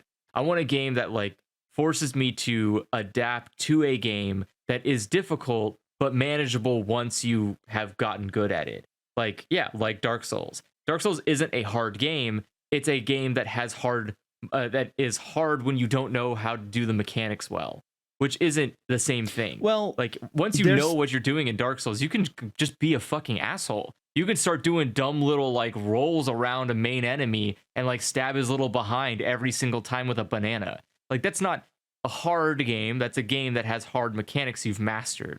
And those are good. Those are fun games, because I feel like you walk away at the end of those feeling like, man, look at me, I did really good. But like Ninja Gaiden Black, you don't walk away and be like, wow, I'm really proud I beat that game. You're like, why the fuck did I beat that game? Like, why did I do this? Like, the semantics got very confusing there, but I don't want to interrogate them. Sure. I think Dark Souls isn't a hard. Well, the original Dark Souls isn't a hard game, but if you like, what skills does Dark Souls require? Those skills, you can't learn them outside of Dark Souls, because you need to know how to play Dark Souls. That's the skills. And when you're like a beat 'em up, that's why I get excited. Yeah, like Dark Souls and Pathologic are like, no, you're just gonna have to figure out what this is. This isn't like Amalur, where it's like, you've played RPGs before, right? Here's your fucking perfectly fitting glove. You'll pick the dialogue options, hit the buttons. Yeah, like I bet if you play Amalur on hard, they just increase. The rare loot is purple. Yeah, imagine if you play Amalur on hard, it just increases the life bar of enemies. Where if you play, like, Dark Souls doesn't need to have a hard or easy mode, because the whole point is that the game is difficult, but up until you learn the mechanics, because that's not the premise of the game. The premise of the game isn't like, man, we want to make it so it takes you 30 minutes to kill an enemy. We want it so that it takes you 30 minutes to learn how to properly kill these enemies fast. Yeah, like that's the difference to me. That's what I was trying to explain. It's like, I want games more on the Dark Souls side. I want to be able to like, and also once I know the mechanics, oh boy, let's have fun now. Because like, aside from Ancient Dragon, one of the worst fights they've ever made, pretty much every Dark Souls fight is over in like 2 minutes, one way or the other. Even the fucking like Dark 17 phase 1 at the end of Sekiro, as opposed to like so many other fights you can do in other video games. Like, hey, you want to just fucking mash at this guy for like 20 minutes, and then if you die, you get to start the whole thing over again? Fuck you. Dark Souls 3 isn't quite like that. The ending bosses of the second DLC particularly are quite long. Well, actually, not the ending bosses, the bosses of the second DLC. Yeah, I think they started City, I think it was called. They definitely had some chunky fights, like the 2-phase long demon fight and so on. Yeah, I don't know. I played Dark Souls 3 that was in a difficult bad to environment. learn. It isn't a very difficult fight. You played Dark Souls 3 in co-op, where somebody just destroyed it all for you. Yeah, I just walked up and I was like, I'm gonna hit it once, and it was like, oh my god, something else just getting destroyed. It's an interesting thing that like you were saying all those things about Dark Souls 1, but it's important to know that the jank is also a very big part of the game. Dark Souls 1 is a very janky game in some parts, and Dark Souls 3 has no jank. They left it all out, which is I wish it did, instead of the big long fights at the end of the second DLC. Just give me jank instead of long fights. What? Fill me up with jank. Give me the Tree of Chaos again. I think Are there any games you wish you played when they were popular, but you only started playing after the game died? Or it died? Oh my god, what does that Died mean? in Like quotes. like the multiplayer died? I don't know what died means. It's more died. My answer it could be is it could be interpreted as the popularity as far as like coverage goes, or it could be interpreted as like like an online game that you got to too late, so you missed its like heyday. My answer is a flat out no, absolutely not, and I don't think it will ever happen. I wish I could have been a part of the Left 4 Dead multiplayer scene. I think that would have been fun to like have gotten really good at the PvP aspect. I think like Left 4 Dead PvP sounds appealing from like a conceptual place, but I don't know, because like the one time I tried it when it first came out, I was like, I would rather just like, I have a bunch of other games to play. I'm not going to dedicate time to like getting good at Left 4 Dead when I don't have enough friends to actually even play this anyways. So like I wish now, like I wish I could play online for Left 4 Dead, because I think that would be fun to be able to PvP with a bunch of people and like, I don't know, make plans and strategies of playing as zombies. And like, all right, boys, grab them. But you weren't emotionally ready for Left 4 Dead at the time. You were like, fuck the idea of co-op games. Exactly. I still am, but I'm also like, I can see Overwatch the appeal. got you. Yeah. That's one of the ones for me. Is I do feel like I missed out by starting Overwatch like practically 4 years late.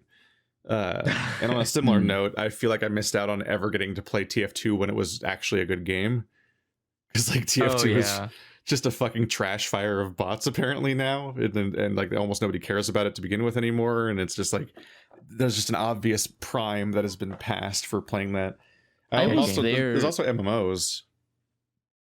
MMOs are probably the biggest, I would think, for that. But I was there for Team Fortress 2 at the beginning. And at the time, the very first release of Team Fortress 2 was really good for the time. Since then, we've gotten better. We've gotten better.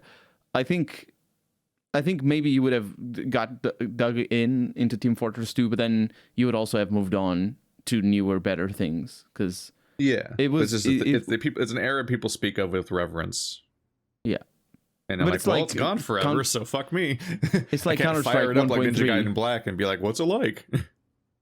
Yeah, it's just like Counter-Strike 1.3 or Unreal Tournament 98, like those games that are the one thing that everybody plays for 1 or 2 years, but then new things come along and make it, better, or at least move the shooter scene in a different direction. The genre of shooters is such a weird thing, because Counter-Strike Global Offensive is still around after all these years. It's still like a major. It's also going the same direction as Team Fortress 2, because it's weird. It's always weird hearing all those years, because I'm always like, but that's the new one. It's not old yet, right? Oh god, I remember when they introduced the Molotov cocktail. Yeah, well, I've never played CS:GO, but I was just like, oh, it's the new CS. And so I still think it was the new CS, and I've never engaged with it. And I'm like, what do you mean it's like 8 years old, or who knows what?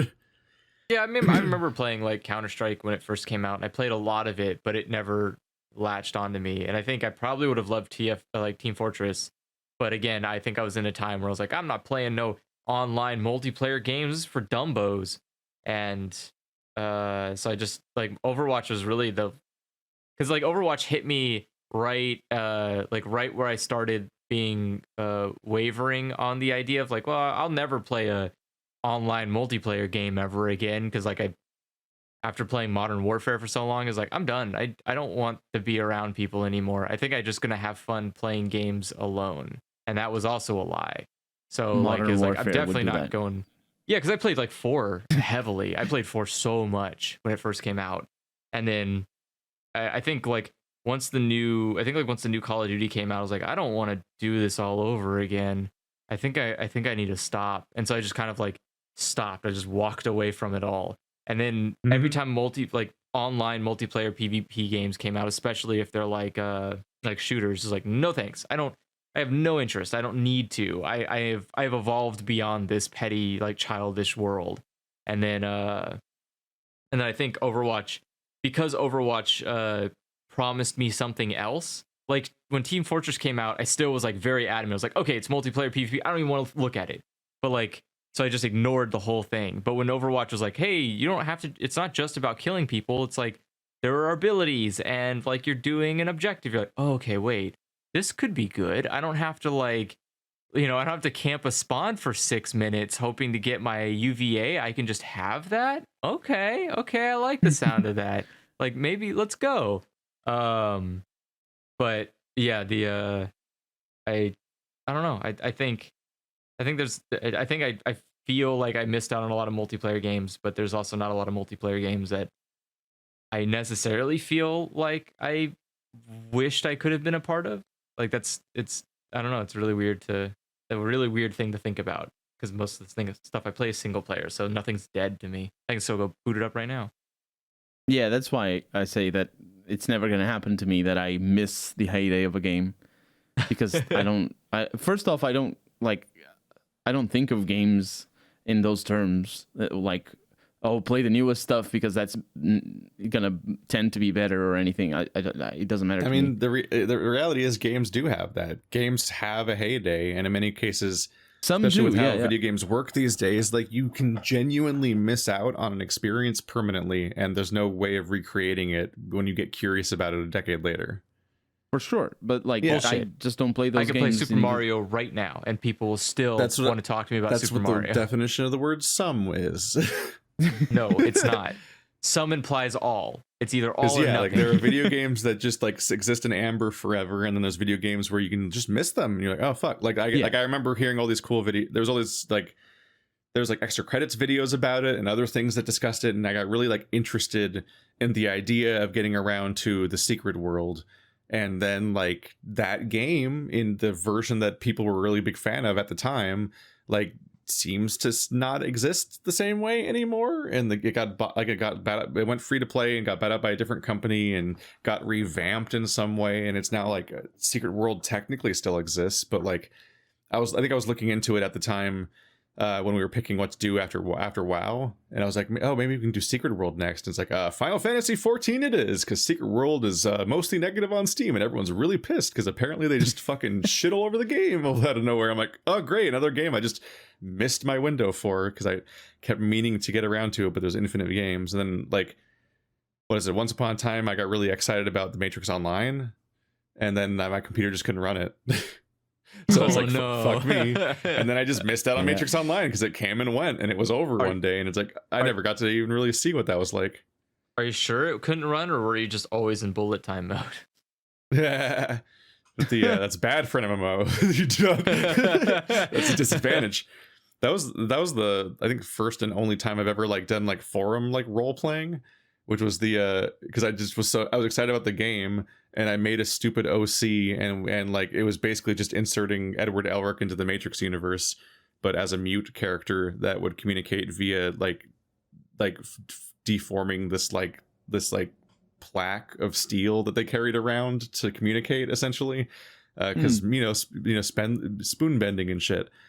And so I like there was like an existing story, and I just kind of came in and posted in as my character and so on, and just like that was my one experience with forum role playing ever. But I got into that for like 3 days while I was anticipating the launch of the game, and then I couldn't play it, so fuck. And then I just disappeared from all that. Yeah, I just don't play that sort of game, but it's that's definitely the case. Like I remember actually being excited for what is it called?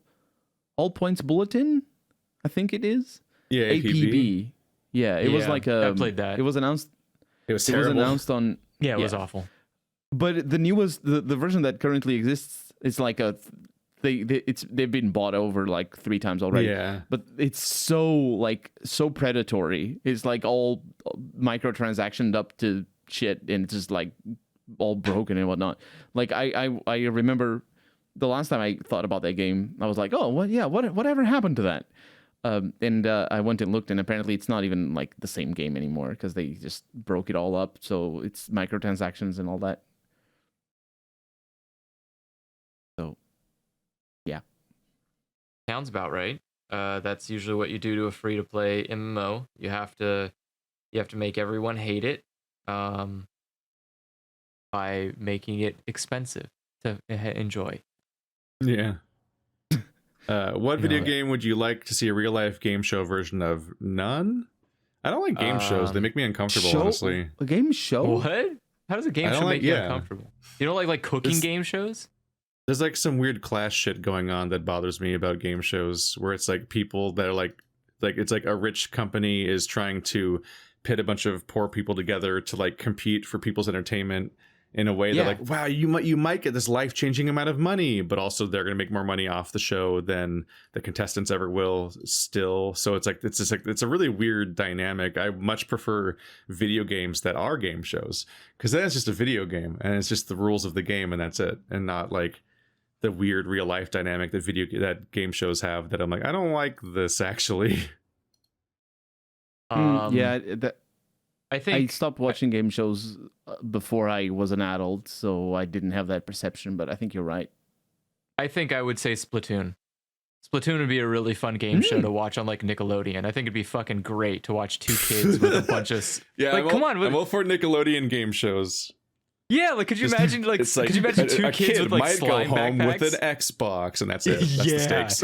Bro, I would be so excited to have like a backpack of ink and I have to like goo the floor more than someone else. I'm there. I would be all over that show.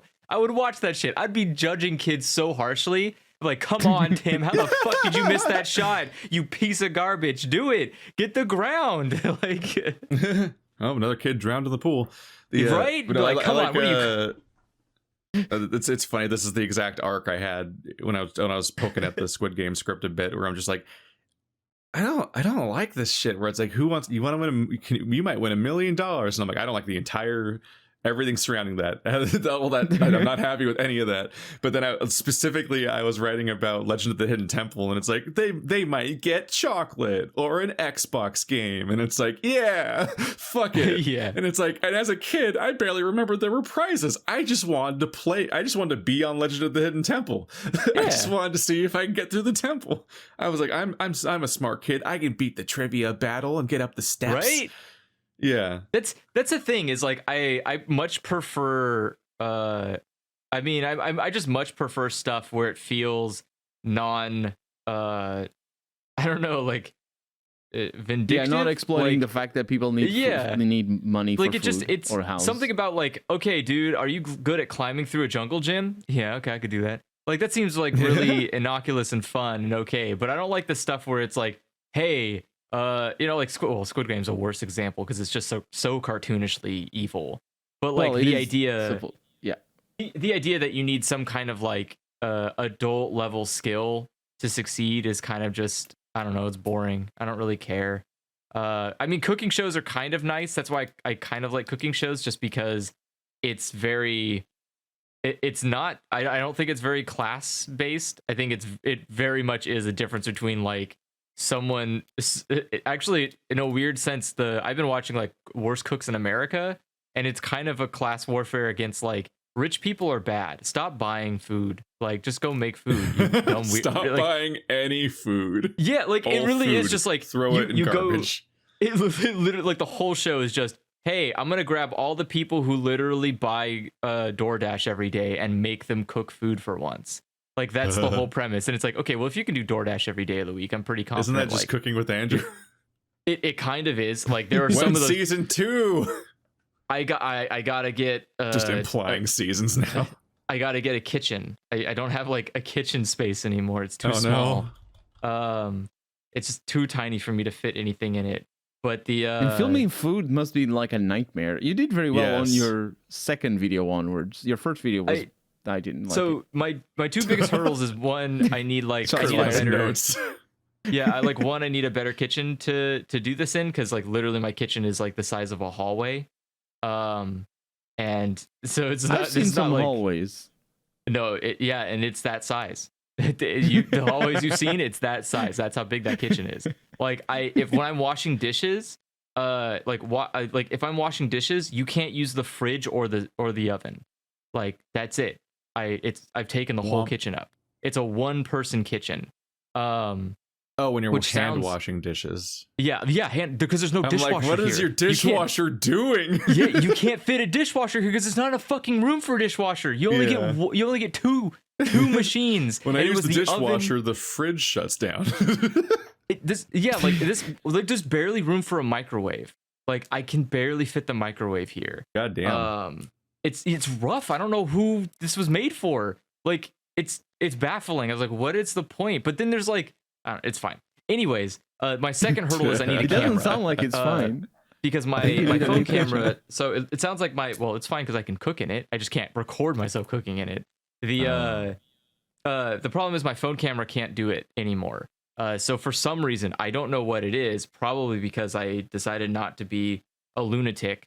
I didn't buy like a $15,000 phone, and so my current phone will actually run out of battery before I finish filming. Which is a problem I ran into, was that it would either overheat because of like all the lights and the kitchen and stuff like that, or You don't need to buy a 4,000 phone. Well, I don't know, something about my phone it cannot record that long. And I'm not like for sure, yeah. I'm not being crazy. I'm recording just like 1080. I'm not, so I'm not uploading like 4K 120 FPS here. At the same time, Like, yeah. So, but the phone, like, it's not even running out of space. It just will literally shut down and be like, I either overheated or the battery died. And I'm like, what the fuck? You're not even good for this. Okay, great. So I need like a regular camera, and I'm like considering one, but I think for now I just need to. I'll probably just use my webcam because that's a 1080 60 FPS camera, and that's fine. And it doesn't need to be anything else. Any book recommendations? Fine book. Does it have to be like words? Books. Yeah, I was gonna say, like, I'm really into Witcher right now. Oh, that's a weird thing. That's weird to say it that way, because when other people say that, I mean, like, I've read the entire franchise in a week and I'm rereading it, and it's like I take forever to get through books. But I fucking love that the first part of the Witcher saga, which is after the 2 short story books, is a 50-page diatribe where Dandelion tells the events of the last 2 books essentially to an audience, and then that audience sits there and argues about whether or not the story is true and literal, and they're arguing, and since they're people in that universe, they're also like, well, I know this or that, or I was there and that part doesn't make sense, and obviously that part's true, and they're like fighting back. Oh yeah, you were at that war. It's funny, I didn't see you there. And it's like continuing to argue about this, and then they look back at the stage and he's fucking gone. It's like just a 50-page death of the author chapter is fucking the funniest way to open your entire saga about the Witcher and the story and everything. I'm like, what a great fucking story.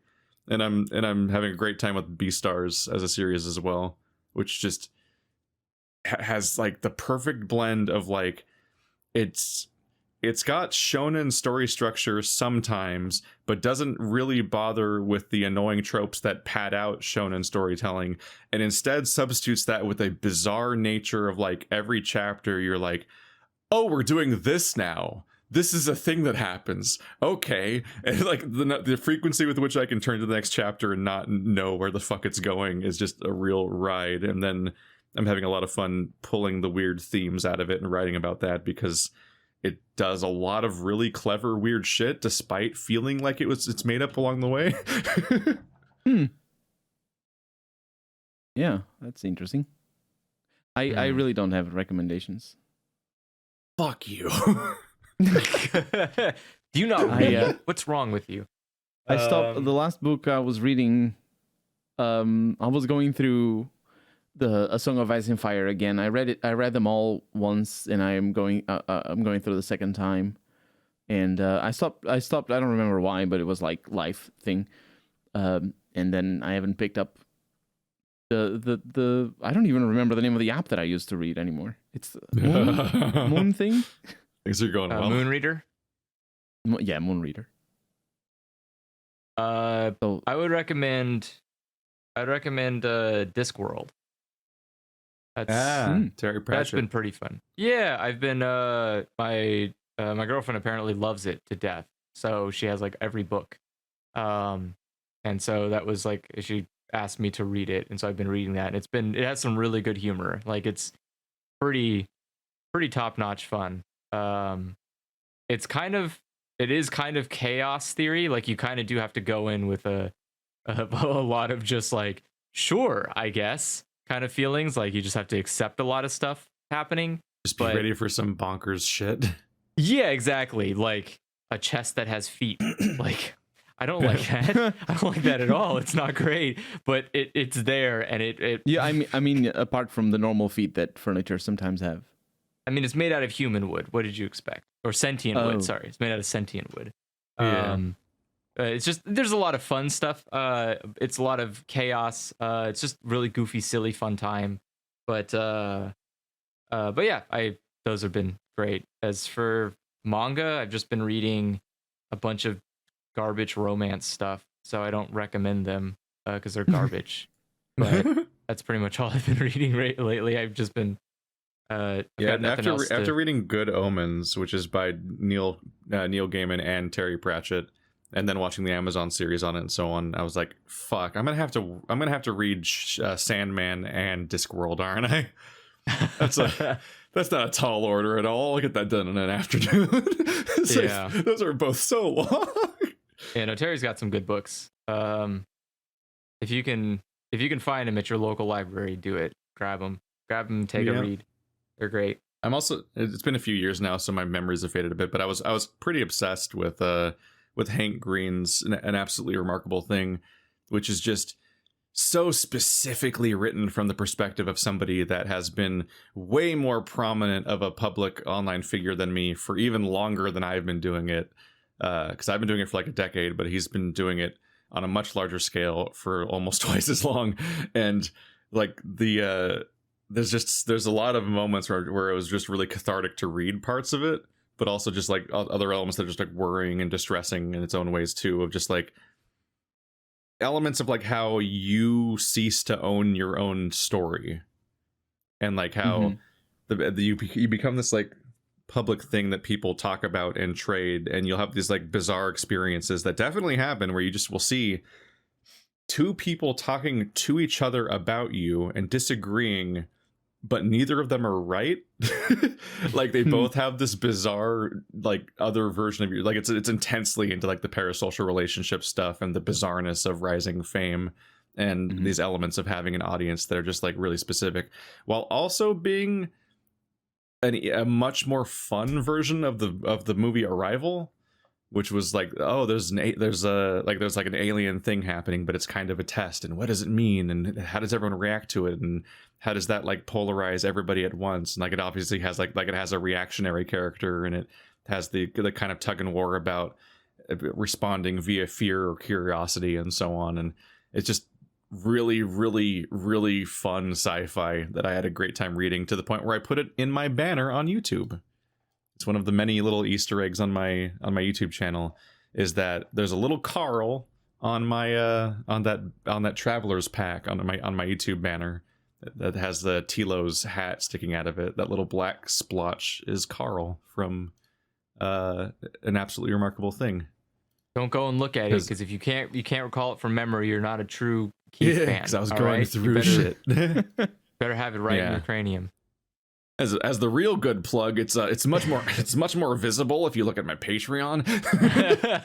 It genuinely is. The banner on Patreon is taller than the one on YouTube, so you can see it better. But also go to my Patreon. I don't know. Seems suspicious. Does he even have a Patreon? I think he might be lying. It's not Keith Ballard. Is it Keith Ballard? No, it's Sebastian. Yeah. Let's see. Patreon Keith Ballard. Does it come up if you search it? Yes. Okay. But yeah, all my URLs are Sebastian SB because that's just, you know, it was poorly thought out originally, but at least be consistent forever. Yeah. But you can usually find me on everything by searching my name because that's YouTube. The internet's smart enough to know that usernames are annoying and stupid, and everyone has one. Except when your name is shared by a famous person, then you're in trouble. Keith Ballard isn't famous. Nobody even knows what hockey is. I mean, you're right. The only places I know what hockey is are places that I'm slowly, now that he's retired from too many concussions, I'm going to slowly overtake him on SEO. Did he really retire from concussions? I think so, absolutely. yeah. I think he's most like, hockey players retire from like concussions. I think he might be like an NHL correspondent now or something. I don't even know what he looks or sounds like. I just know he exists. But I overtake him on Reddit in that if you put Keith Ballard in quotes and search it by date or sort it by date, I get mentioned more often now than he does. It's usually Outer Wilds posts over and over again. It looks like he stopped playing in 2015. So yeah, you give it like another 5 years, you probably will overtake him completely. Yeah. As a content creator focusing on games, where is the line drawn between a me game and a YouTube channel game? We all have very different answers for this. Yeah. Andrew doesn't give a fuck. Nope. Everything's a me game pretty much until there's an event. Yep. My line is very easy.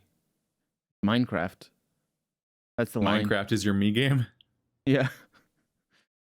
I mean, if you don't count all the games that I play with you guys that also don't make it into my channel. Yeah. But that's your choice. Yeah. Those effectively are still content and still...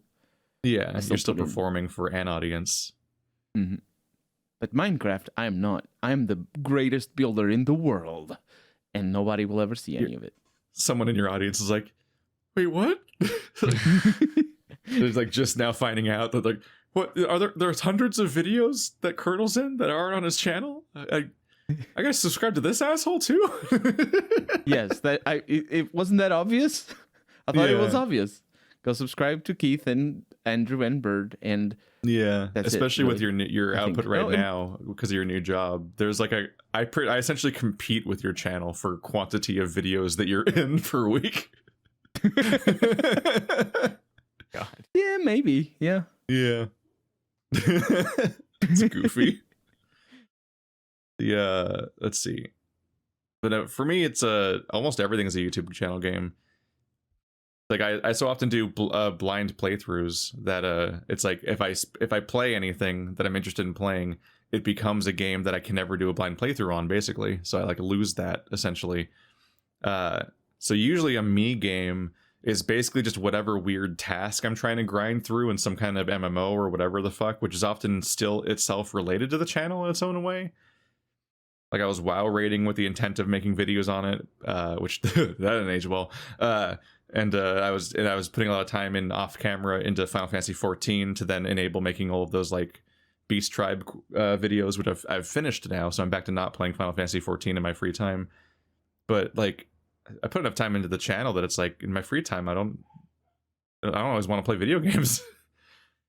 Like if anything, the multiplayer stuff's kind of my me games in a way, but they're also on the YouTube channel. So because I also upload the me games, it's pretty much just like, I'm gonna like, I got YouTube essays to keep up on, and I've got shows to eventually chip away at, and books, and like at some point, I gotta like cook or something, and like before long, you're like, wow, I really need to sleep, and when the fuck do you play video games for fun? Not that but I like the key is to enjoy playing the video games for YouTube, because that's my video gaming pretty much. What kind of gamer doesn't play games when he's not gaming? Yeah, God. I'm such a gamer that I game even when I'm not.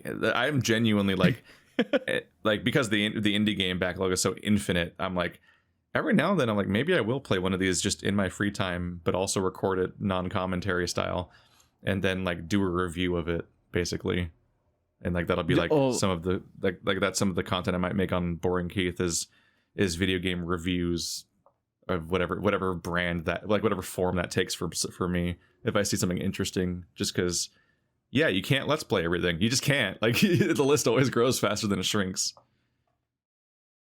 Yeah, I think if you want to, like, I tried doing streaming for some games that I knew I couldn't do let's plays of.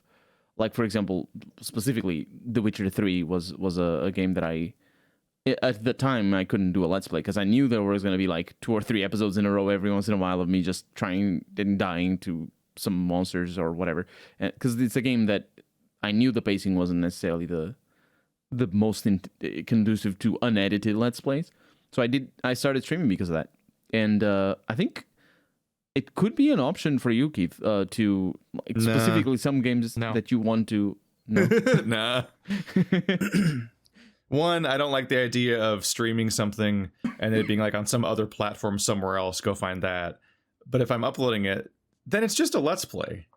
Yeah. That's just if I turn it into videos that I upload it, that's just a let's play, but I have to deal with a live audience. Like that's not meaningfully different for me. I don't understand the distinction that's drawn usually.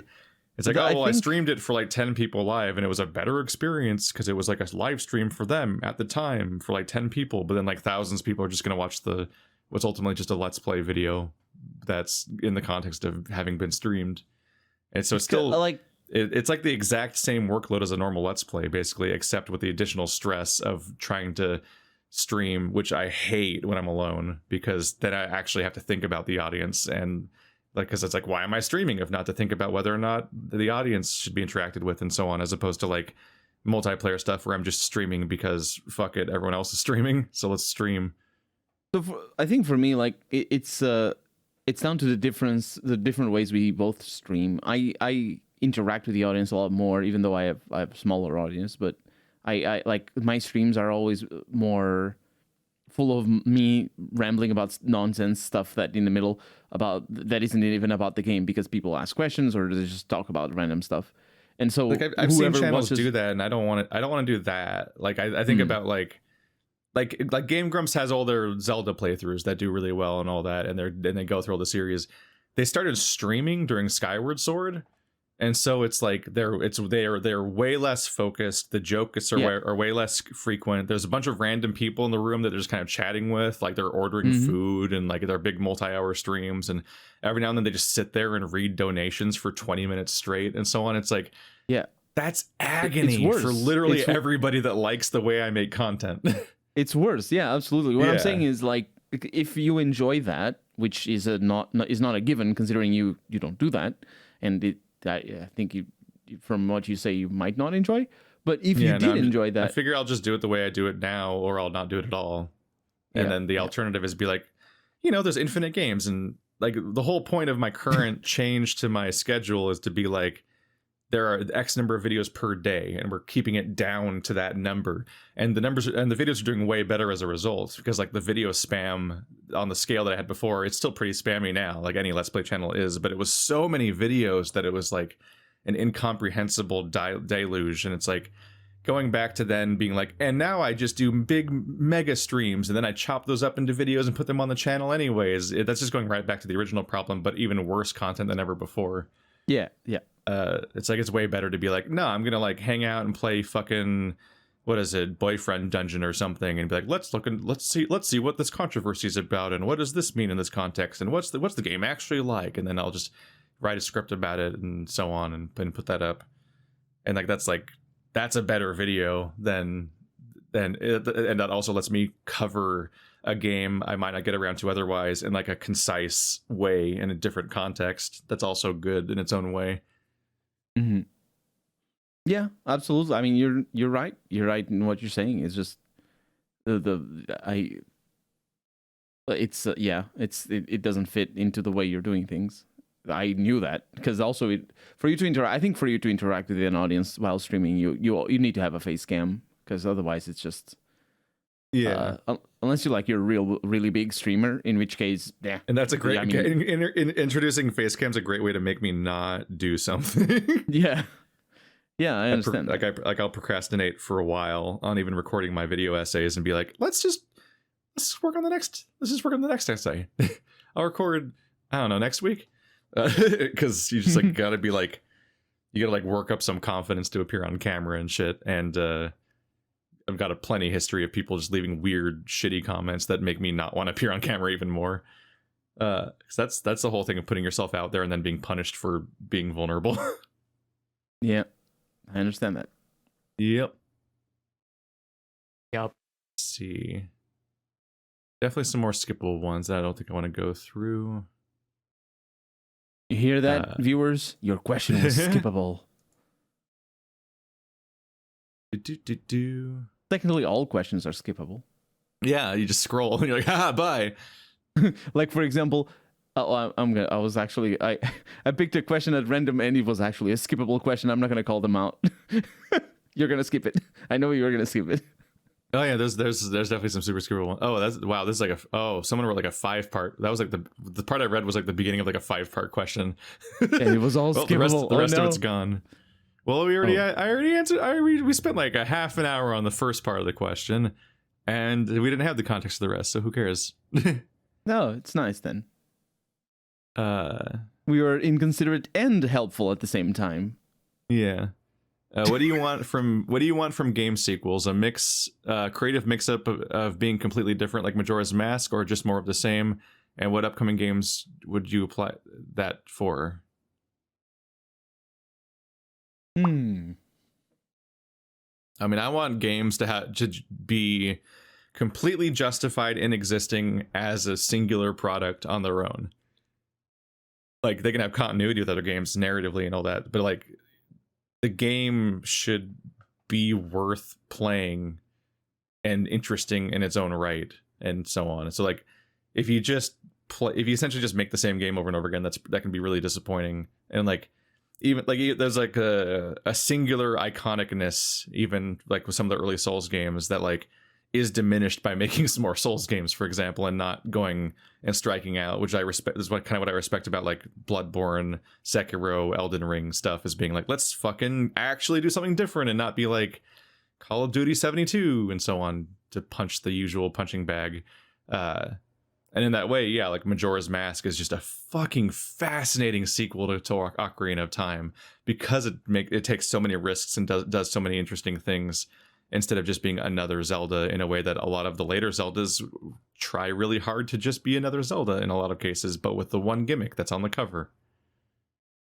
And that way I was like, don't just make another Pokemon where you walk around a map and you capture some Pokemon and then they battle. Like, give me like let's go crazy. Like, you know how you could use cut to break a bush? Well, we're in the 3D world now, bro. Now your fucking Pokemon let you do like Breath of the Wild style environmental interactions to explore this big land and stuff. And it's like, no, there's no Revali's Gale and Pokemon Shield. It's still just Pokemon Yellow, but in 3D. It's a really difficult question, I feel. Yeah. And like on a similar note, like Breath of the Wild 2 is coming out, and I'm like, well, I don't want it to just be Breath of the Wild again.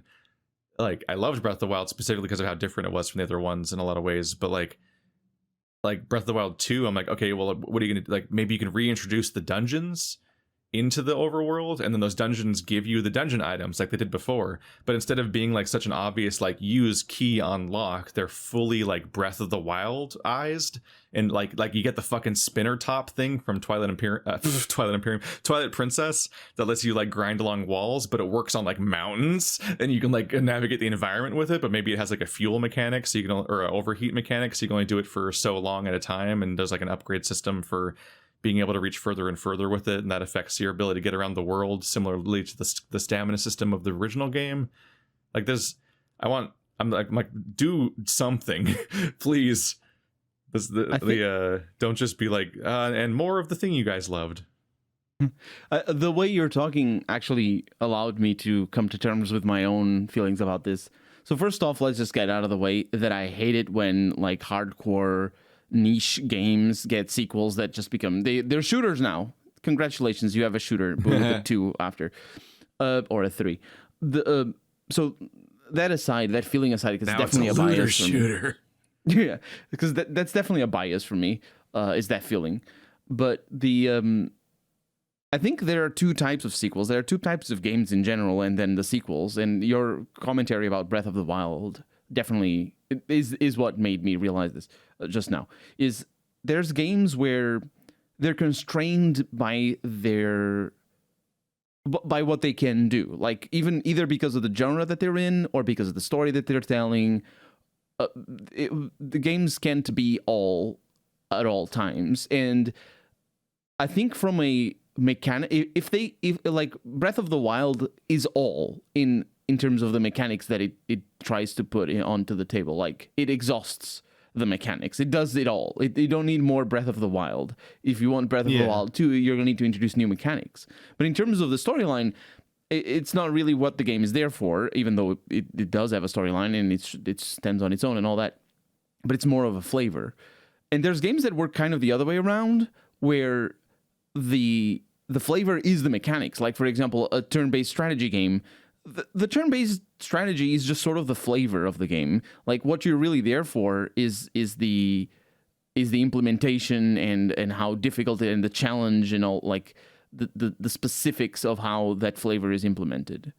For example, so having, I don't know, I'm trying to think of a turn-based strategy game like Civ, for example, just having Civilization 7 or whatever comes after being all of a sudden a real-time MMO. Even though it's all still in the heart of the series. It's what is civilizations growing and whatnot. Like games don't do that these days as much, but they use, like in the 2000s, it was all the rage, just shifting genres because it was the hot new thing. And like Civ would be an interesting one. Just now Civ 7 is a MMO. That's what you get because that's where all the rage is. Like that's really bad. Because you're not the heart of Civ isn't Civilization 7, the lifestyle game. The heart of Civ specifically isn't. The years progress in real time. I think like the heart of Civ isn't in the fact that civilizations grow. It's the fact that you control the growth. Like the next Civ could be about your house growing, and it would still feel like a Civ game. It would play like a Civ game if they have that sort of gameplay mechanics. And it would be weird, but like what I'm saying is there's games that focus on different things. So for a sequel to work well, it needs to identify what the intention of the game is and build on it. So, and I think a sequel to Breath of the Wild can't be it can't be just more of the same, because it's going to be Breath of the Wild again. It's like Super Mario Kart. It doesn't matter what you play. There's no sequels for Super Mario Kart because it's always the same game. Even though it isn't quite, but you know what I mean? Yeah. I mean, yeah, Mario Kart usually has to try to justify its existence by having some kind of mechanical change. Otherwise, it's like, we already have Mario Kart, bro. The only justification you have is that it's on a new console at best half the time. And that's, I mean, I think that's how they're all like, double dash, anti-gravity, let's go. Yeah. They do add some new things. Yeah. But my problem is, like, I look at Portal 2 and the way it builds on Portal 1, and like that's the perfect sequel because it does everything. Good. It does everything better and more, and it's just great. But that's also because the first game was constrained. Yeah. The scope of the game is very short, and it was like a tech demo. It's like there's so many, like it works really well for that. But then I look at Ubisoft and all the games that they make. I don't even, like, it could be any one of the games that Ubisoft makes, and none of their sequels is warranted. None of them. Just stop all of them forever, and it's it. Oh, yeah, because you don't need, just make new stuff, like that samurai game that they made that is just Far Cry in samurais. That's not Sucker Punch. That's not Ubisoft. That's not Ubisoft? That's how infuriatingly pervasive the Ubisoft formula is, despite everyone complaining about Ubisoft all the time, is that everyone else makes Ubisoft games now. So like Horizon Zero Dawn and Ghost of Tsushima are inseparable mechanically from Ubisoft games, but they're not by Ubisoft. Sorry, I didn't realize that. Yeah, see, that's why I was so disappointed. Everyone's like, Ghost of Tsushima Game of the Year. I'm like, this is just Assassin's Creed, you guys, come on. I thought we were coming to terms with how bad Assassin's Creed was, and you're like, Game of the Year, the Assassin's Creed, but not. There's not a lot of options, Keith. Have you looked at the poor There's so many options. There's a lot of options. Have you looked at the poor PlayStation library? It has nothing. I'm worried about how it'll be received when we get to the Inscription finale, because I kind of I kind of talk a little shit where I'm not really like actively, I'm not talking complaining about the game specifically, but I'm like, if you guys are like really impressed by this game, like it's this big event, like, oh my God, what a crazy indie game. I'm like, play indie games. Cause like Right. this Inscription is neat. It's not remarkable. Like there's so much stuff like that and so much stuff that goes into so many different territories. And like, if you found Inscription impressive, like, yeah, it's a good product that does some interesting things by a good developer. I'm not talking shit about it, but boy, the market is so saturated with so much good shit. And like the way that like there's a weird chosen one game every 6 months where it's like Deathloop or not Deathloop, Loop Hero or Darkest Dungeon or Inscription or whatever, and like it's like there's one indie game that the whole like AAA audience suddenly notices all at once, like Undertale or Stardew, and I'm like, guys, there's so much like this. I promise, it's everywhere. It's you so mentioned good. Darkest Please Dungeon. stop playing Ubisoft games and the games that are just Ubisoft but not. You mentioned Darkest Dungeon, and I was actually thinking of Darkest Dungeon 2 when I was trying to compile my thoughts. Darkest Dungeon is an interesting game to have a sequel to, because you shouldn't have a sequel to it. Because the story is non-existent, so it isn't about the story. And the setting is, I mean, it's well drawn, so it isn't about the setting, it's about how we draw it. And the mechanics, that's it. You play Darkest Dungeon 1, and that's the game. Like, you go back to play it. If they want to, like, it's the kind of game that if they want to make a sequel, they should make Darkest Dungeon, but in space, with similar mechanics and just sort of like similar ethos, or maybe mix it up a little bit depending on what you want, or Darkest Dungeon but like it's cats now, or it's a visual novel but Darkest Dungeon. That's how you do a sequel to that game, not by making what they did with Darkest Dungeon 2, which is turning it into what's that game with the game with the cards? There's a game with the cards that I never played. Slay the Spire, yeah. So it's like a cross between Darkest Dungeon and Slay the Spire. Yeah, Spire. And looking at my emails all the time for all the press emails I get, I would see so many Darkest Dungeon clones, of which I covered some as Let's Tries. And then out of nowhere, like, yeah, Slay the Spire came out, and then a fucking like light switch just flipped, and then they were all Slay the Spire clones, all the way down to like there's a deck on the bottom, there's a hand on the bottom of the screen, and then a curvy arrow points at the thing you're dragging it to, and then there you can see in advance what the numbers are going to be for next turn, and you've got to like nullify it as best you can. Like, I'm like, it's so specific. So the idea that you say Darkest Dungeon now takes after Slay the Spire is hysterical to me. There's some things that like it's not a blatant clone like that. Yeah, there's some things that but it's just the Ouroboros is now eating itself. Yeah, I was really disappointed with the first version of Darkest Dungeon 2. I think go ahead. I think I agree with Keith in the idea that I think sequels are fine, but I think they need to be able to stand alone. Like, if your sequel, if I can't pick up your sequel and enjoy it without having consumed the first game, I think it's not a good sequel. I don't care about story, like that's irrelevant. It's more of just like mechanically speaking, it should feel good to play your game. It shouldn't feel like I should not feel like I need to have played the first game in order to mechanically understand how to play the second. Yeah. But it shouldn't also be, your sequel shouldn't be insane enough that it branches ridiculous from the first game, if that makes sense. Like, I don't I like a good example is Doom and Doom Eternal. And Doom Eternal it's like almost similar enough that you could pick it up. But I think like I like the mechanics are almost the same. There are little bits that make it different between each other, but it's enough that if they can stand alone on their own. But Doom Eternal's like level design gets worse, which is a funny, like, I appreciate that. That's a lot. That's what I expect from a sequel, is that there's always going to be a superior one, but it shouldn't be like that bad. It shouldn't, like, I'm trying to think of like a good example of like a playing a game and then playing its sequel and being like, what did you do? I'm kind of fascinated by literally the entire Nintendo era's sequels. because they isn't there? none of them played it safe. Like No. like the United States, Mario 2, Zelda 2, Castlevania 2. Like there were so many like, whoa, what's happening? And I kind of respect that. I kind of love how fucking weird most of the sequels were, instead of just being the same thing again like you'd expect. And like it's kind of fucking cool.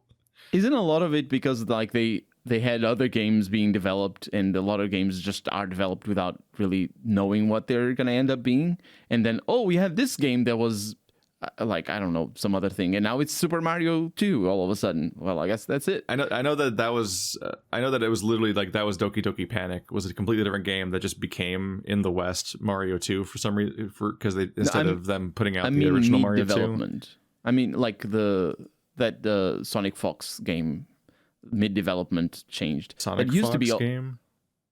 The one that you played with the dinosaurs and the furry I'm people. like, I'm like, does Sonic Fox have a game? I didn't hear about that. Oh, it's not Sonic. I'm sorry. Sonic Fox is the furry MLG dude that plays all the fighting games. I'm getting my furries mixed up. I'm sorry.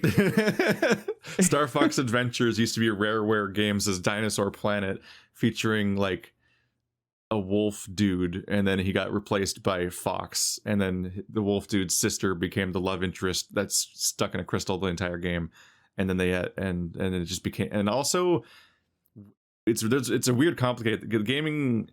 You always want to, like, when you hear these narratives, you try to clean them up and come up with like a clean thing, and then you keep getting weird details that contradict it more, and you're like, wait, what? So on top of that, Dinosaur Planet was originally a 64 game, and the 64 version that leaked last year or the year before that people have been trying to clean up to make playable lately, it already had Fox assets in it. So the protagonist had already been switched to Fox in that version on 64 before they even went to say fuck it and remake the whole game on GameCube and put it out there. Yeah, it's game like, it's really development. Interesting. It's you can mix all those things together. Yeah, especially because there were some really frustrated people that went back and tried to mod the original character into the game instead of Fox, because they wanted to have this like weird retro hidden like missing link Dinosaur Planet game, and they were mad that the version that had leaked out had Fox in it. And it's like, no, was already contaminated. Yeah. I think there's also like Nintendo kind of had a philosophy of being really concerned about stagnation, so they're just really worried that if you made the same thing again, people just wouldn't buy it, and so you just kind of have to like they would be more receptive to people showing up and be like, knock knock, I made Mario but with like a pole, and you're like, okay, talk more about that, tell me why he has a pole. And like they keep that philosophy up, but I think the early era, they were really just like, they're just really machine gunning it all out, just like, sure, that sounds great, do it, go for it. Like just so much weird stuff ended up coming out because they just really pushed whatever weird different, like if it just sounded cool, that was what got made. But like they and also to some extent, like, who fuck sequels? Yeah, also but that, like yeah, that, I mean, that's the thing, is like Nintendo also has this really long like almost unnecessarily long sometimes development time. So they'll basically like make a game and then give it to Miyamoto, and he like just goes, no, this is poopy, and then like throws it on the ground and cries, and then they just go like, well, I guess we'll make a whole new Zelda now. And like that just is a normal day-to-day thing in Nintendo. So sometimes they just have to take a risk and be like, we're just gonna make a thing, and it's gonna have to be what you guys enjoy until we like get something we care about out, which is like how ARMS existed. Is they're like, well, we need something, like we don't have time to make a new Metroid, so here's a weird throwaway IP, hope it works out. And people are like, yeah, it was okay, it was mediocre. It's like, well, it was good enough time to buy us some time before Animal Crossing, and we're like, yeah. Like it's just like that's like Nintendo's philosophy is always trying to, like, they want every sequel to feel different from each other, but they also can't just pump them out like other developers are willing to do, like Assassin's Creed or Call of Duty. And so it ends up creating, those kind of companies end up creating a lot of stagnation really fast, because once they get an IP that gets more than like 2 copies sold, they're like, all right, we're making 50 of these now, sign it up, boys, every year. and it's like, oh shit, all right. Whereas Nintendo just like Mario Kart 8 has been on like 3 consoles now, and they just don't give a shit. There's like, yeah, all right, that's fine. Like you're gonna have to wait. We're just not done with a new Mario Kart yet because it's not interesting. It's like, oh, all right, I guess. But Mario Kart 8's fun enough that it keeps itself alive somehow. But yeah, I don't know. That's just sequels are weird. I'm in the fuck sequels camp just because like I like not being constrained by the previous game and getting to be like, do your thing, and like obviously like Elden Ring and Bloodborne, like there are things that From Software obviously chooses to keep from previous games. They're not just going off in a completely different direction the way they used to before Dark Souls came out. But like they don't. But by rebranding over and over again, they can just kind of do what they want to an extent. And I kind of like some of the really cool eras of game stuff. Like I see like the creators of Heroes of Might and Magic, Dark Messiah, and Dishonored, like they've put out like Prey and Deathloop, and it's like just make up a new thing, just fucking go. And it's like obviously there's similarities between the recent games, but like there's like a fun to that. But like at the same time, I'm saying this knowing full well that like if I look at any examples that come to mind that did that stuff, they super died after like 3 games. Because like the first things that comes to mind, I'm like, oh yeah, Ion Storm, Daikatana and Acronox and Deus Ex, oh they're dead. Troika games, Arcanum, Temple of Elemental Evil, Vampire the Masquerade Bloodlines, oh they're dead. Usually it's like 3 unique IPs and then they're dead after like being around for about 4 years or so is like the pattern. It's like, so it's not the best advice, but I like that more than like fucking Assassin's Creed subtitle. Well, the reason I like the problem, let's not make excuses for, or rather let's not belittle that business model too much, because the reason why that business model doesn't work is because the sequel model is just so effective with in a marketing dominated. People just want the safe bet of buying thing they've heard of and then get the next thing. And that's because Prey itself, which is just a new thing itself, is a victim of exactly that. They forced them to use the Prey IP, even though I'm pretty sure no one remembers Prey from 2006. But Bethesda's had such a hard on for that IP that they fucking sued another company for using the word Prey in their title, and then also forced company name to make their next game be Prey, even though it had nothing to do with Prey. Yeah. Which is funny silly as shit. I guess, I don't know. I guess if you've got creating original IPs is really tough. So once you've done it, you got to hold on to it. Like you got to do whatever you can to keep it going. And like like asking Ubisoft to say like, hey, what if you guys did something besides like a Tom Clancy or Assassin's Creed game? It's like, oh fuck, what are you like magic? Are you a magic man? You're just gonna come up with new ideas like that? Where's those ideas? I can't make new ideas. And like I half expect to find out that if I Google hard enough that Deathloop is actually an obscure 80s NES game that Bethesda has the IP rights to. And so they had to use that title this time. I mean, I wouldn't be surprised, honestly. Yeah, absolutely. That does sound like something Activision probably has just in their garbage Atari vault sitting there. There's like, we've got like 15,000 patents for names. Pick one. Doesn't have to be relevant. No one's going to remember it. All the fans are dead anyways. So I guess in this timeline, I guess no one really remembers the original. No one remembers the game they played last time because they seem to keep buying the next one, which implies that they definitely didn't play the last game. But let's see. What's a game you really want to discuss with friends, but you can't due to spoilers? We can't because of spoilers. Boom, answers itself. Wow, that solved it. What's your favorite moment of Beastars? Also spoilers, but it'll probably come up in the video if it ever gets done. So we could say the name of the video if it ever gets done. Yeah, I think a game that I wish I could talk about with people is. I mean, I wish I could talk about Pathologic. Okay. Ow, fuck. I didn't like that. Good job. That's what you get. Don't ask questions. I Like mean, that. I'd love to be able to talk to people about Pathologic too, but no one will play it. ain't got No, time it's for not really that. about the spoilers. No, it's just the fact that it's because the spoilers thing is mostly irrelevant. We're not a bunch of trend chaser people in our entire community group, so no one gives a fuck about like the popular things, which is the thing what people mean about spoilers usually. Mhm. Instead, it's just the fact that if you talk about a game no one's played, they just glaze over and aren't really listening. Mhm. Like the context isn't there. It's more that it has to be like a shared experience on some level. Otherwise, I can just shout all I want about like how much fun I had as Symmetry yesterday or whatever the fuck, and it's like what the fuck is this man saying at me? Yeah. I don't think I have any game that I have like the feeling of, oh, this plot twist thing. Like, I have games that I love because of the story, but Yeah. in terms of discussing it with random people and being like, oh, I wish I could tell you, but you need to play it.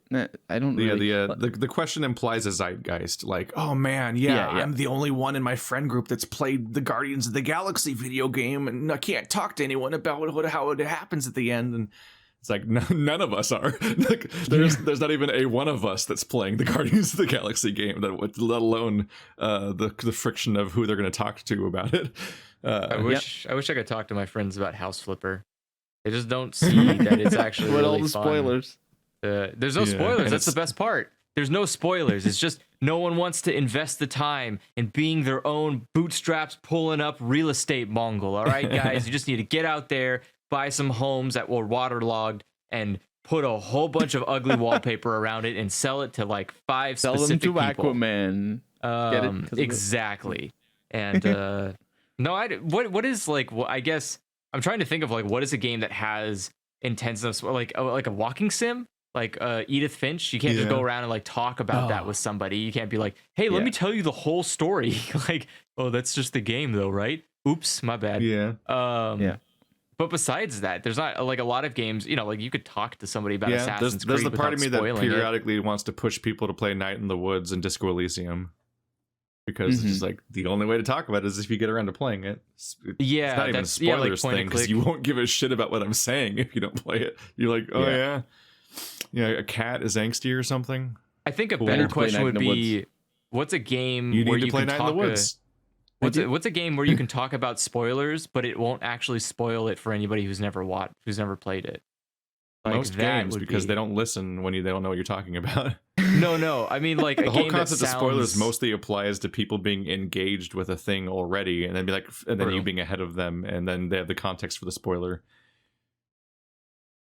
That's true. If I shout at a random person about a thing that happens to Legoshi, it's like they're like, "What the fuck?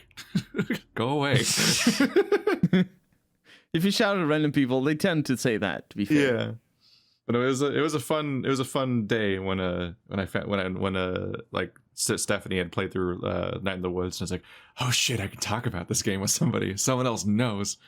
And she sent me a message yesterday of Measurehead talking shit to her in Disco Elysium. I'm like, oh, she's playing Disco Elysium.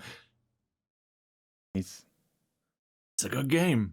Does she finish games? I Or is she, responded like- where it's like, man, I totally want to make a personal instrument character just so I can kick the shit out of that guy. But then I'll be playing by his rules and tacitly endorsing his worldview. That game's so good.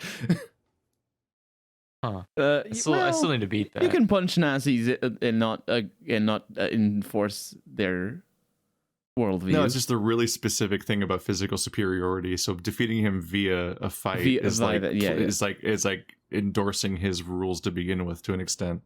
Mm-hmm. It's just like it's dick.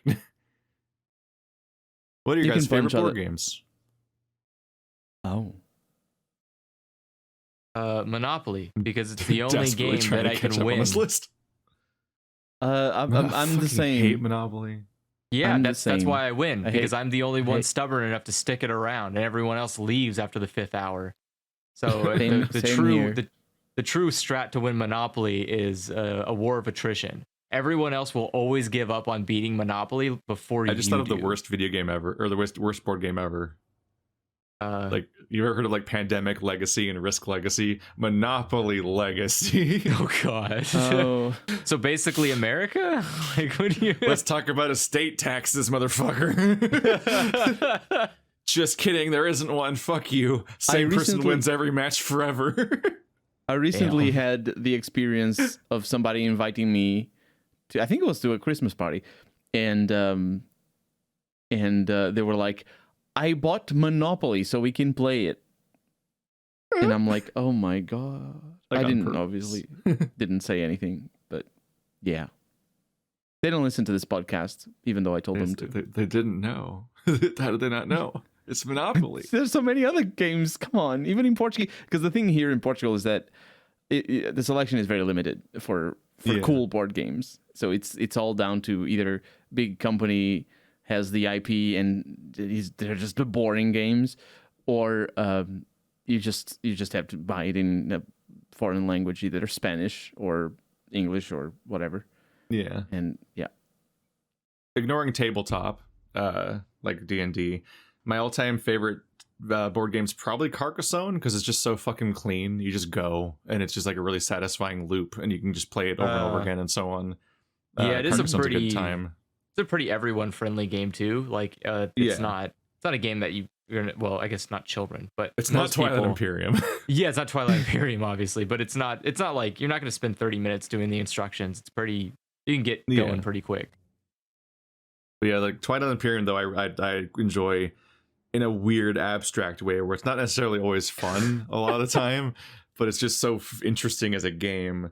Because yeah, it's like Civilization, but a board game, which, as you might imagine, only makes things crazier in some ways and more complicated, because you have like 6 to 8 people sitting around. Well, like less potentially, but the player caps are 6 and 8 before and after the expansion comes out. And like you pick a race card from this massive deck of races that are all these intergalactic dudes that all have like entirely different abilities, and so all their ships are slightly different in stats, and they have their own capital ship and their own like spies and abilities, and there's just, it's so fucking incredibly detailed that just the list of empires that are played in that game completely changes how that game's going to play. And then like the board is a bunch of like randomized or balanced like tiles of planets and systems and so on, and you just go around and play this complicated turn structure that cycles where you're managing all these like very interestingly set up resources, and you kind of just spend every second making a bunch of like really kind of like high pressure decisions about what like risk reward things, like, do I do this, like, is that overextending myself? But like I could be like behind on resources the rest of the game if I make this move, but if I don't do it, then I'm playing too safe and I might just sit here and not accomplish anything. And every single turn you're trying to, like, there's the ever-present rule of like try to get a victory point every turn, essentially. Like you're always trying to get one, and just to make things crazy, there's another victory point condition drawn every turn as a public objective that everyone can see, so your goals keep changing every turn, and your list of unfinished tasks to potentially try to do keeps growing. But also everybody has like 1 to 3, I think, secret objectives in their hand, because they start with 1 and they can draw more via certain resource things.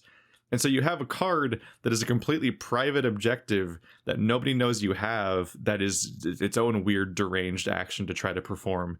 And it's just this big victory point race that takes like 6 to 12 hours, and it's just an all-day insanity game. Yeah, other than that, it's like the polar opposite. Like, it's party games. Like, it's just fun to play like Dixit, where we all argue about a clue or something, or Codenames Pictures is fucking incredible. It's so fun. I recently played this was online though, but it was is the Dixit one the Dixit one where you give one clue, one About word a picture? rather? Yeah. Or yeah. You draw a picture. In Dixit, you have a deck of cards that are all just beautiful paintings, basically big plus-sized cards. And if it's your turn, what you do is you look at your hand and you pick a card that you're going to play. You say a 1-word clue about that card and you play it face down. and then everybody else looks at their hands and they play a card from their hands based on that clue, also face down. You shuffle them and then lay them out, and everyone tries to guess which one was the one that the clue was actually pointing to in the first place. And so you get points for being right, but also you get points for stealing. You get points for other people picking yours instead of the right one too. So you get points for tricking people. And there's such complicated, beautiful cards that there's always the risk that somebody has a card that literally fits your clue better than your clue did, and you're like, oh fuck. And it's like that's the whole game. I explained the whole game basically. You can already play it, audience. That's the level of, like, I love that how pick up and play some party games are, where there's so much entertainment that comes from the dynamic of like the social interaction and the deduction and whatever, but the actual mechanic is so quickly explained that that's basically the entire thing. Like, all you gotta do is look at a placard that says what the scoring system is, and that's the whole game. Yeah. And like Codename Pictures is wild. You just sit at a table, two people sit at a table on opposite teams, and their team, the rest of their team is on the other side of the table from them, and so they have like a battleship style card that's standing up that says which parts of the grid are each of them. And so you're trying to get people to pick the cards that are on the grid, but all of them just have little like Dixit style complicated pictures. They're black and white pictures though, but they're like that's weirdly, the mode like, that I played. But yeah, they have like a words, weird number of things, and you have all these black and white pictures that are weirdly detailed, and it'll be like, why is it a shark that's jumping over the moon into a dish or something? And it's like there's a weird number of elements. And in that one, the only clue you can give is a one-word clue followed by a number. So then what happened to me there is that we were behind a little. Our team was behind a little, and I was the person giving the clues. And there were 5 words at the bottom. One of them was the opposite team, and I said the clue is bottom, and the number is 4, and they didn't catch it. And then I said the clue is lower, and the number is 4, and they still didn't catch it, and I lost. we lost. You're thinking outside the box. Yeah, that is a beautiful risk reward game, because you scan the board for all the pictures, and you're trying to come up with a clue that can encompass the largest number of the pictures that are on your team that you want them to pick, because they can see all the pictures, but they don't know which ones are yours. And so you try to, and so you're like, oh well, I can pick the really safe one, like fish 2, but then we only get 2, and we got to be ahead of the other team. We got to outpace them to win. It's like, oh fuck, what if I get something really metaphorical and weird? If I can get 4, like, will they get it? And how half the time, is no. The second you say it, they're all arguing amongst each other, and there's this pain of watching people argue a completely bizarre line of reasoning for 5 minutes straight, and the wrongest person is the most sure of themselves, and you as the clue giver are not allowed to react, make a face, or interact in any way while these people are just doing shit to the point where you want to wear a mask, basically, because it's like so agonizing. It's such an entertaining game for that reason. And like the moment you give the clue, you also might immediately realize, oh fuck, my clue describes one of the enemy cards. I just fucked us. And worst case scenario, there's essentially the 8-ball. Like there's one card that neither team wants to get their team to pick, because you instantly lose.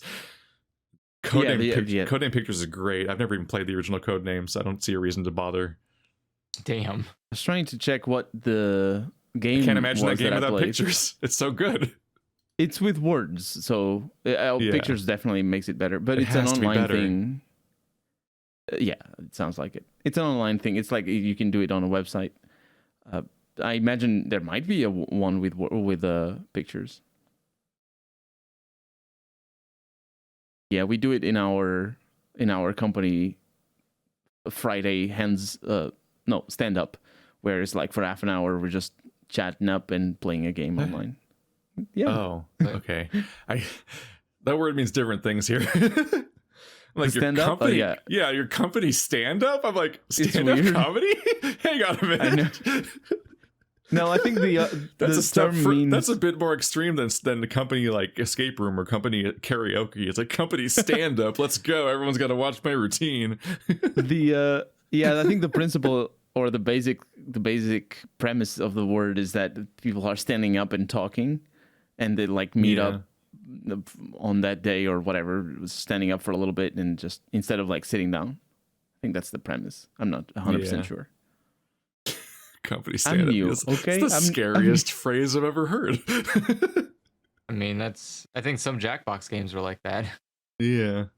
Oh no. Like the premise of No, them is they gotta be, they're Yeah, that's essentially what they make us do.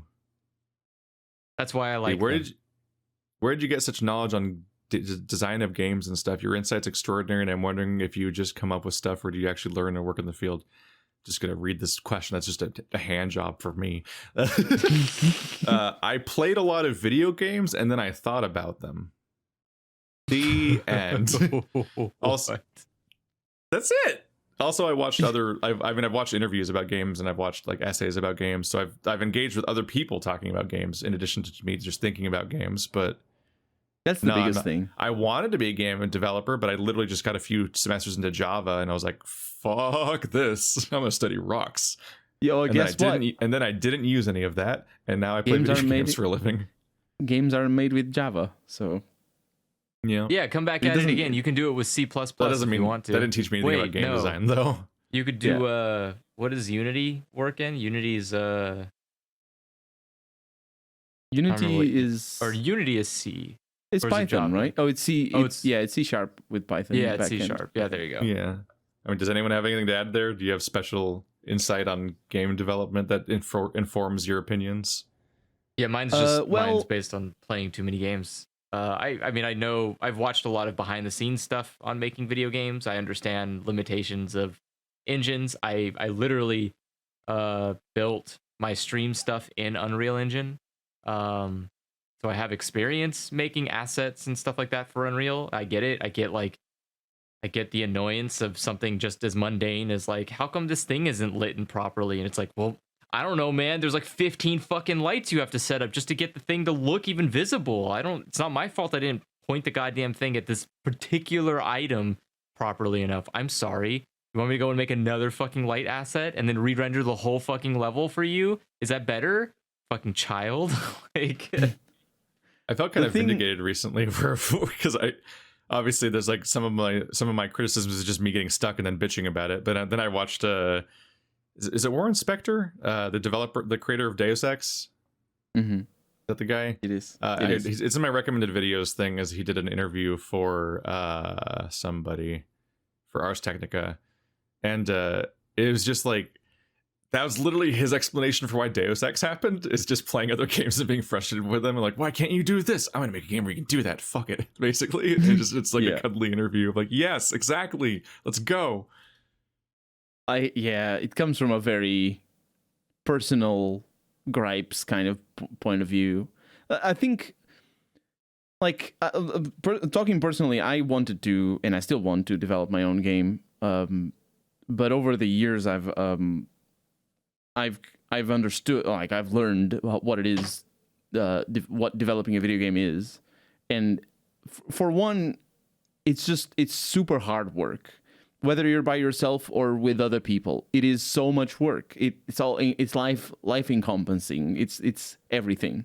If you're, it's not like, oh, I trim bushes, or I work in construction, or I'm an engineer. It doesn't matter what you do. Like, there's work that normal people do, and then there's video game development.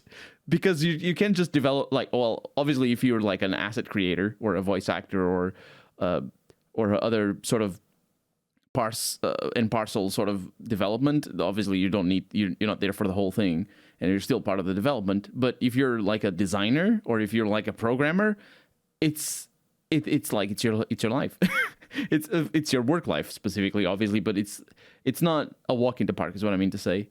And I have the utmost respect for people like Concerned Ape that developed Stardew Valley and is now developing a new game. Like, it's Stardew.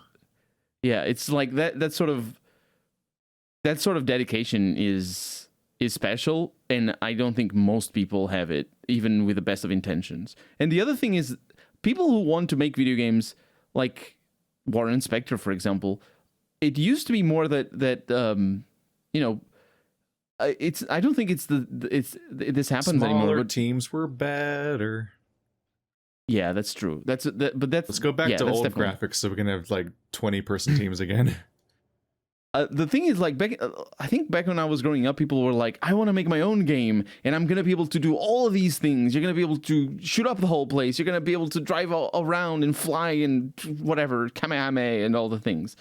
And that was because people or kids were playing games, and they were seeing the limitation of each game, and they were thinking up, oh, wouldn't it be cool if I could do this, and wouldn't it be cool if I could do that?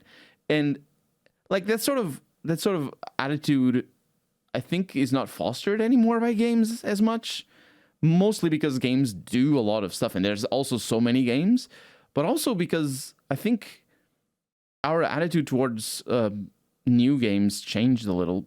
Back then, the mainstream popular video game is even when it tries to be open world, it's a mostly linear cinematic experience that doesn't really encourage you to like think about it much. You get a handful of basic tools and you pretty much use those to conquer the thing, and then you have a lot of like walking down hallways while holding your ear and somebody talks to you. Yeah.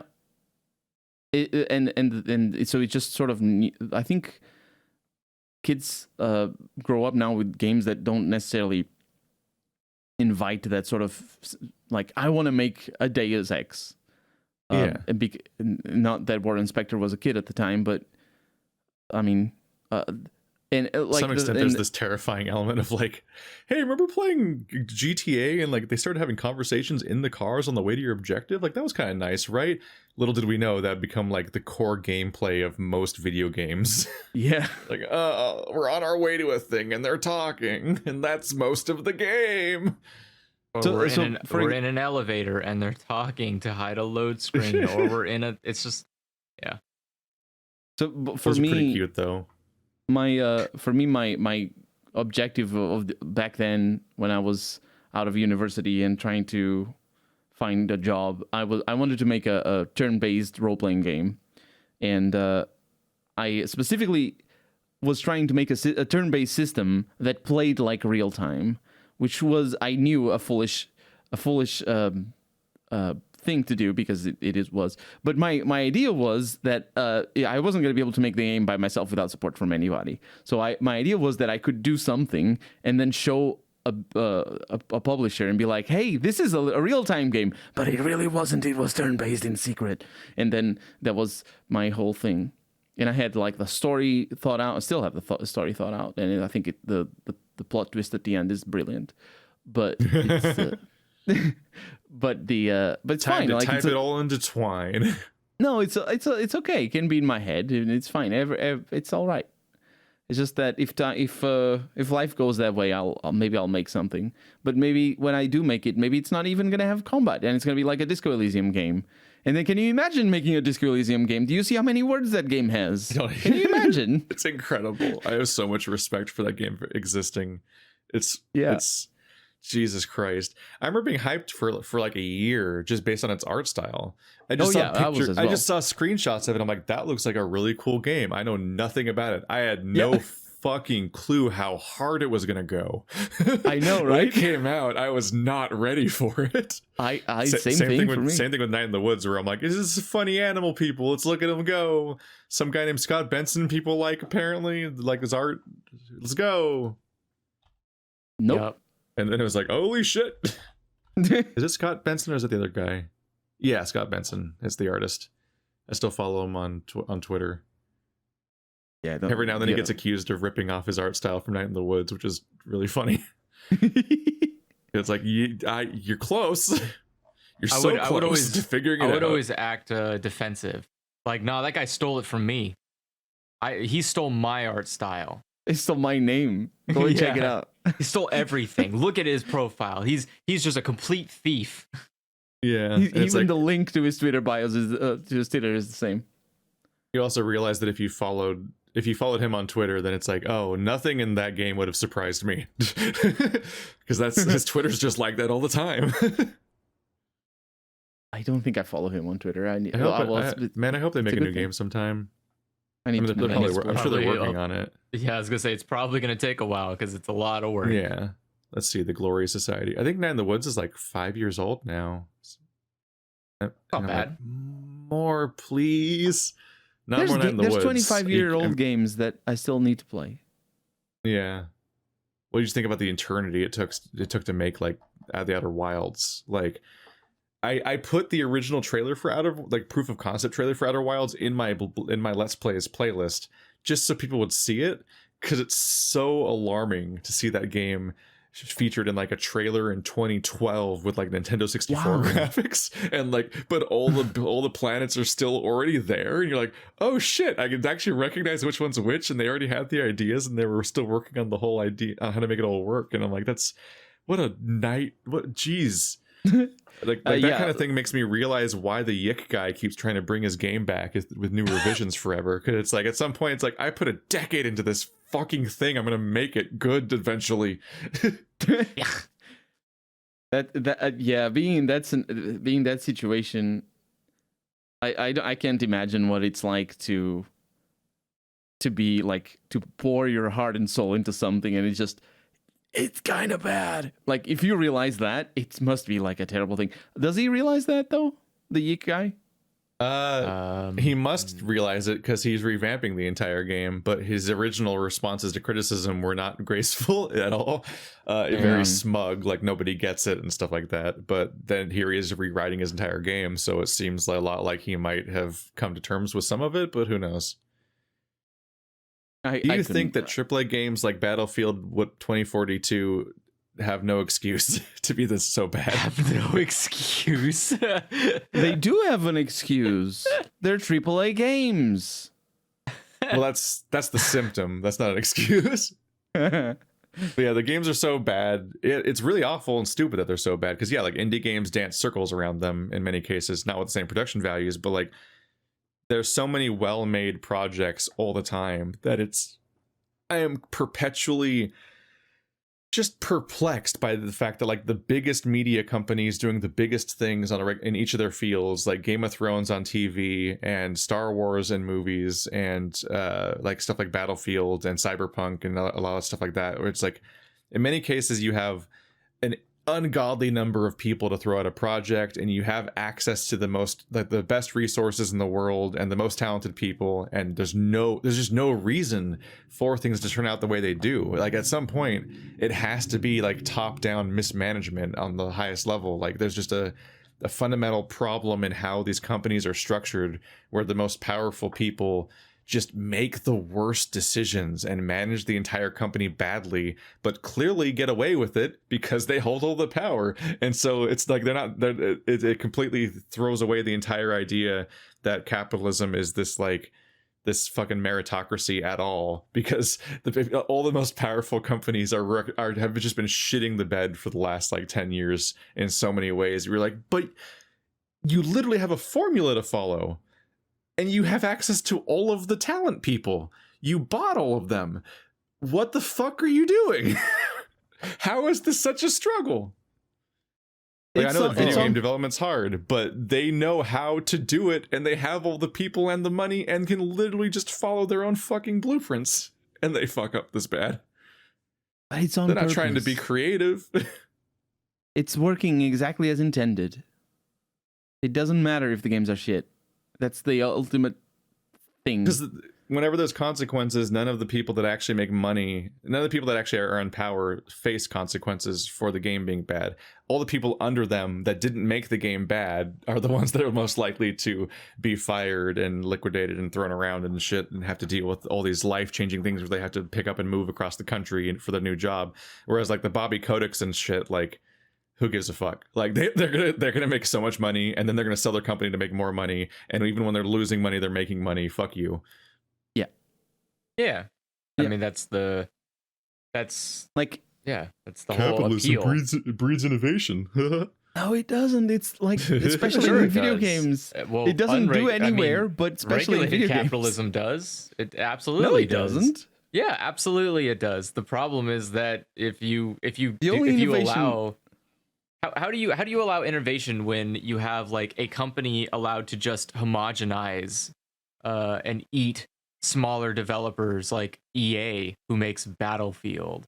Like, who actually makes Battlefield is like the right question here. What team, what company is sitting there making it, because you could say EA, Nebulous. but like It's what nebulous. is the company that, like, what is the actual development team making that game? Because I imagined DICE, that was once known for making games with personality, like Mirror's Edge, and then they just got all Right? those edges 'Cause sanded I right imagine- off. And now I they're imagine there like, was- make Call of Duty the Heist or whatever it was called. I imagined that there was probably a company at some point that was not scummy about their existence, that created good games that people enjoyed.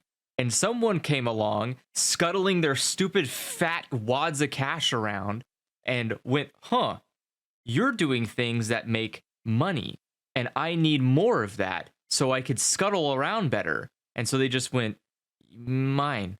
And then they went, now you're going to make whatever I say, but it's always going to be profitable because I bought you, right? And then when it's not, because it won't be, because that's not how making video games works, then it turns into all of the talent, the best that they can buy, usually vacating and leaving and going somewhere else, or losing their will to create. Thus, you have a worthless asset.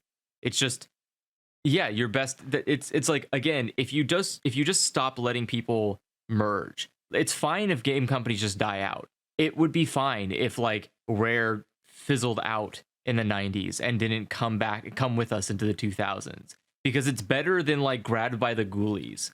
And like that's kind of like what is the point? Like, what's the point if all you're going to get at the end of the day is, like Keith's talking about, really bad management managing companies that once made good games, whose names are going to be on the boxes of garbage products, and then you as a consumer goes, oh, that's weird, what the hell happened? I remember loving games from them. And you have to like play a math equation going like, oh, well, it was actually because someone added an addition of this company into this mix. That's what ruined the formula. Oops, the sauce is bad.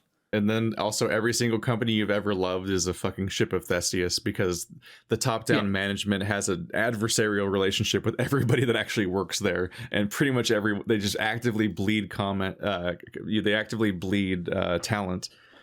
Like I think it was literally my once upon a time favorite game developer, BioWare. I think they're the ones that literally gave me the term stress casualty, which is the worst thing I've heard. I hate that. I hate that whole thing. Oh my god.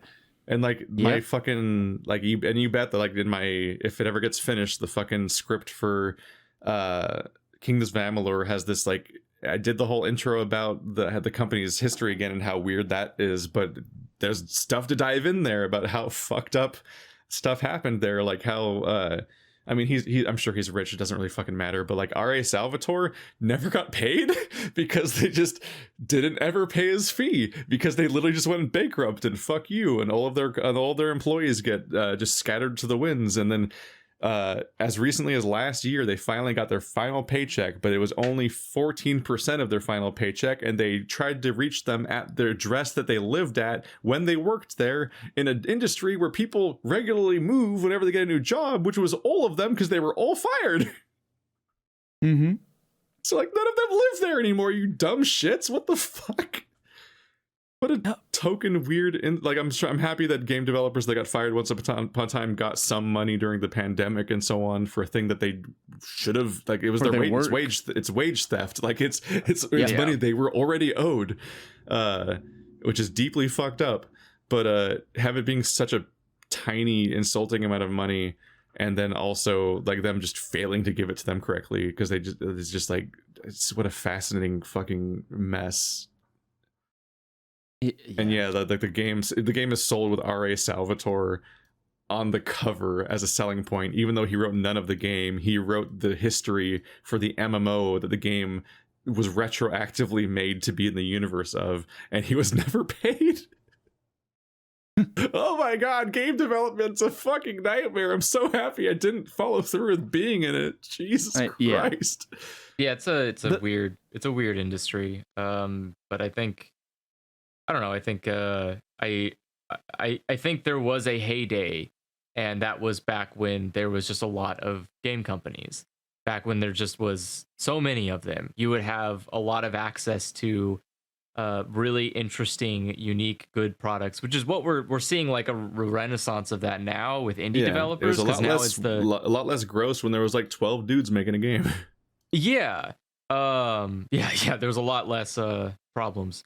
But but yeah, like I think as the tools become more efficient, and again, because there's more ease of access and more people can get into the market, then suddenly you have competition, you have good games, you have people like, I don't get it, how come I invested $500 million in making Halo Infinite, but it didn't outsell fucking some one dude's weird furry simulator?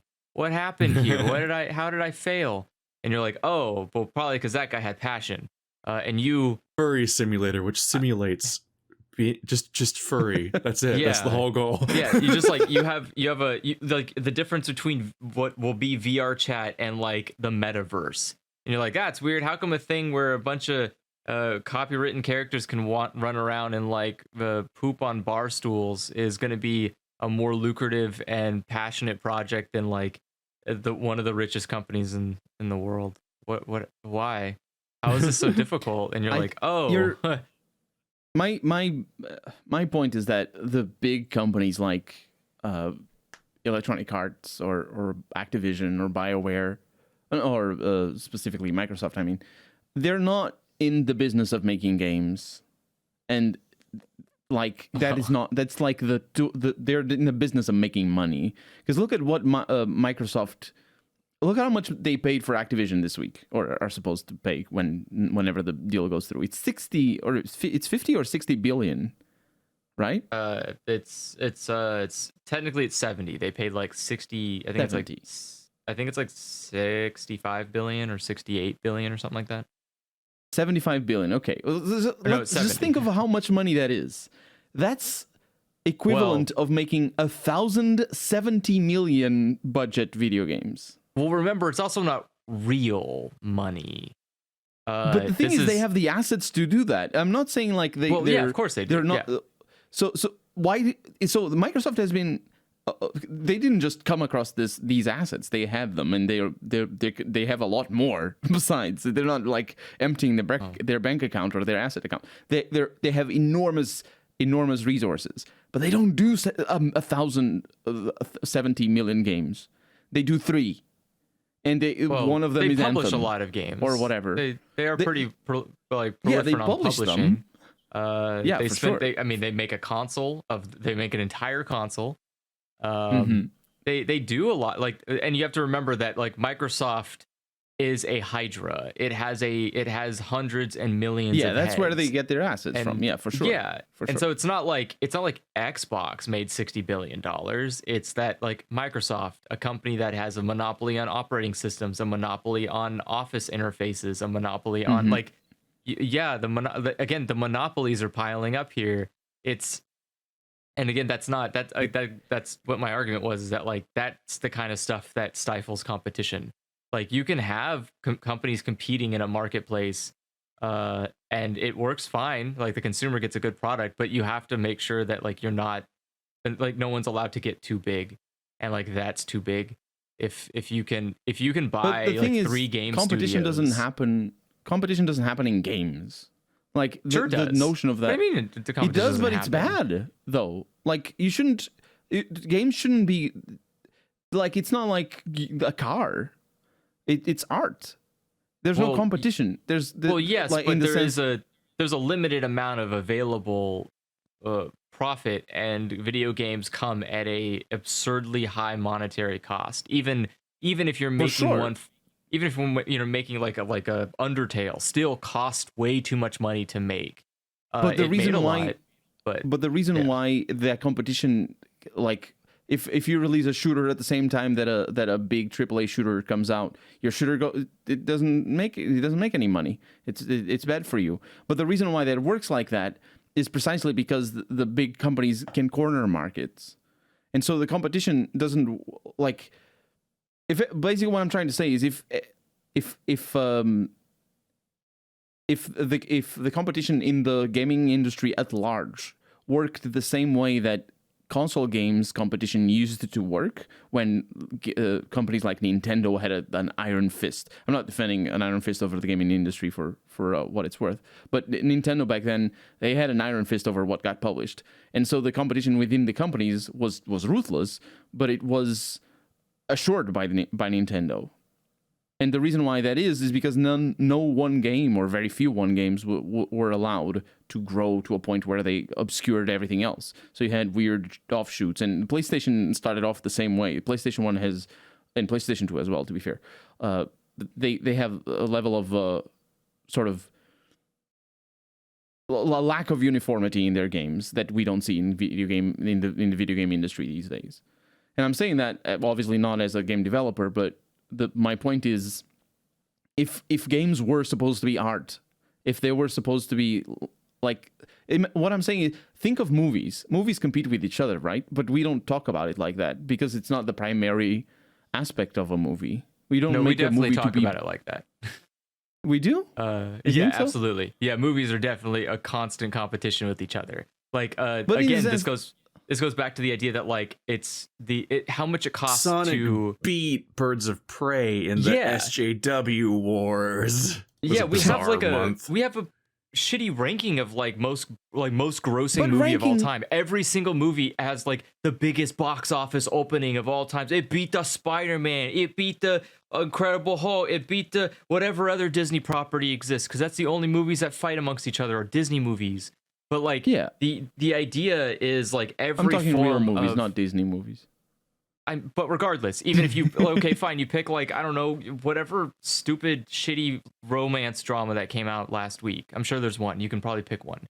There's probably that probably had a very underperforming box office compared to blah blah blah blah blah. Like, that's how it's always framed, because art, there's like art, and then there's commercial products, and like art isn't. But you see what I mean, but I understand. You're right. You're right. What you're saying is absolutely right. But there's a difference, though. It's not the same level of it's not. Video games do compete with each other in the current market, but the end result is that I'm gonna make your game but better, or I'm gonna take all of your ideas, like Slay the Spire, and I'm gonna do a rehash that can at least make some money for me. And that's what happens. Like, my personal philosophy is art can't be bought. You cannot buy art. You can buy a product. But art is something that someone makes generally for themselves, and it's something that they maybe will share with others, but the monetization aspect changes it. It's still art. Games are still pieces of art, but it changes the dynamic of it. Like, you can look at a Renaissance painting and it was paid for, like someone paid to have that thing made, or you look at a commission, like someone commissioned art to be made. But that's still different. That's still not a product. Like, when you commission art, you, an individual, are getting something made for yourself. It's still a piece that is relevant only to you. Like, I don't know, having someone like guzzle down 25 hot dogs in an immaculate painting in hell is like going to be something that maybe you care more about than the general populace. And that's, I think, to me, what separates something from like art and a commercial product. Whereas, like, yeah, if you made, I don't know, a piece of art that's of a really popular character you like, or that everybody likes, and you sell it as fan art, like, yeah, that's a product. You're making a product now. That's to me the difference. Is like, I think I don't know. It's like, when I think of like Call of Duty, I don't think of like art. When I think of even like Outer Wilds, I don't think of art. I think of it as you're making a product that you want to sell to people. It is competing against other products in that marketplace. It has a goal to be financially successful. It is still art, because at the end of the day, you've made something that makes people feel. Yeah, it's a labor of love, and for sure, it's like, yeah, again, like, it's not. I'm not diminishing its value. I'm just saying that when you release something out to the wild, when you throw something out there, its intention is really important. Are you releasing something because you want to change how people view something? Are you releasing something because you want to make a statement or something like that? Or are you releasing something because you want to get paid? And that's like, when you look at a game like Battlefield, it's released because they want to get paid. No one like woke up at EA and was like, fuck man, I am super passionate about making Battlefield 2044. I need this game so bad in my life. They said, look, I really want to buy my daughter a Maserati, and I cannot do that and also still pay for my yacht payments this month. So we need like By which she maybe a new means apes. battlefield. Yeah. I need you to buy like 6 of these monkeys, but like Yeah. All right, we got to wrap up soon, I think. but yeah. Got through a whole bunch of questions.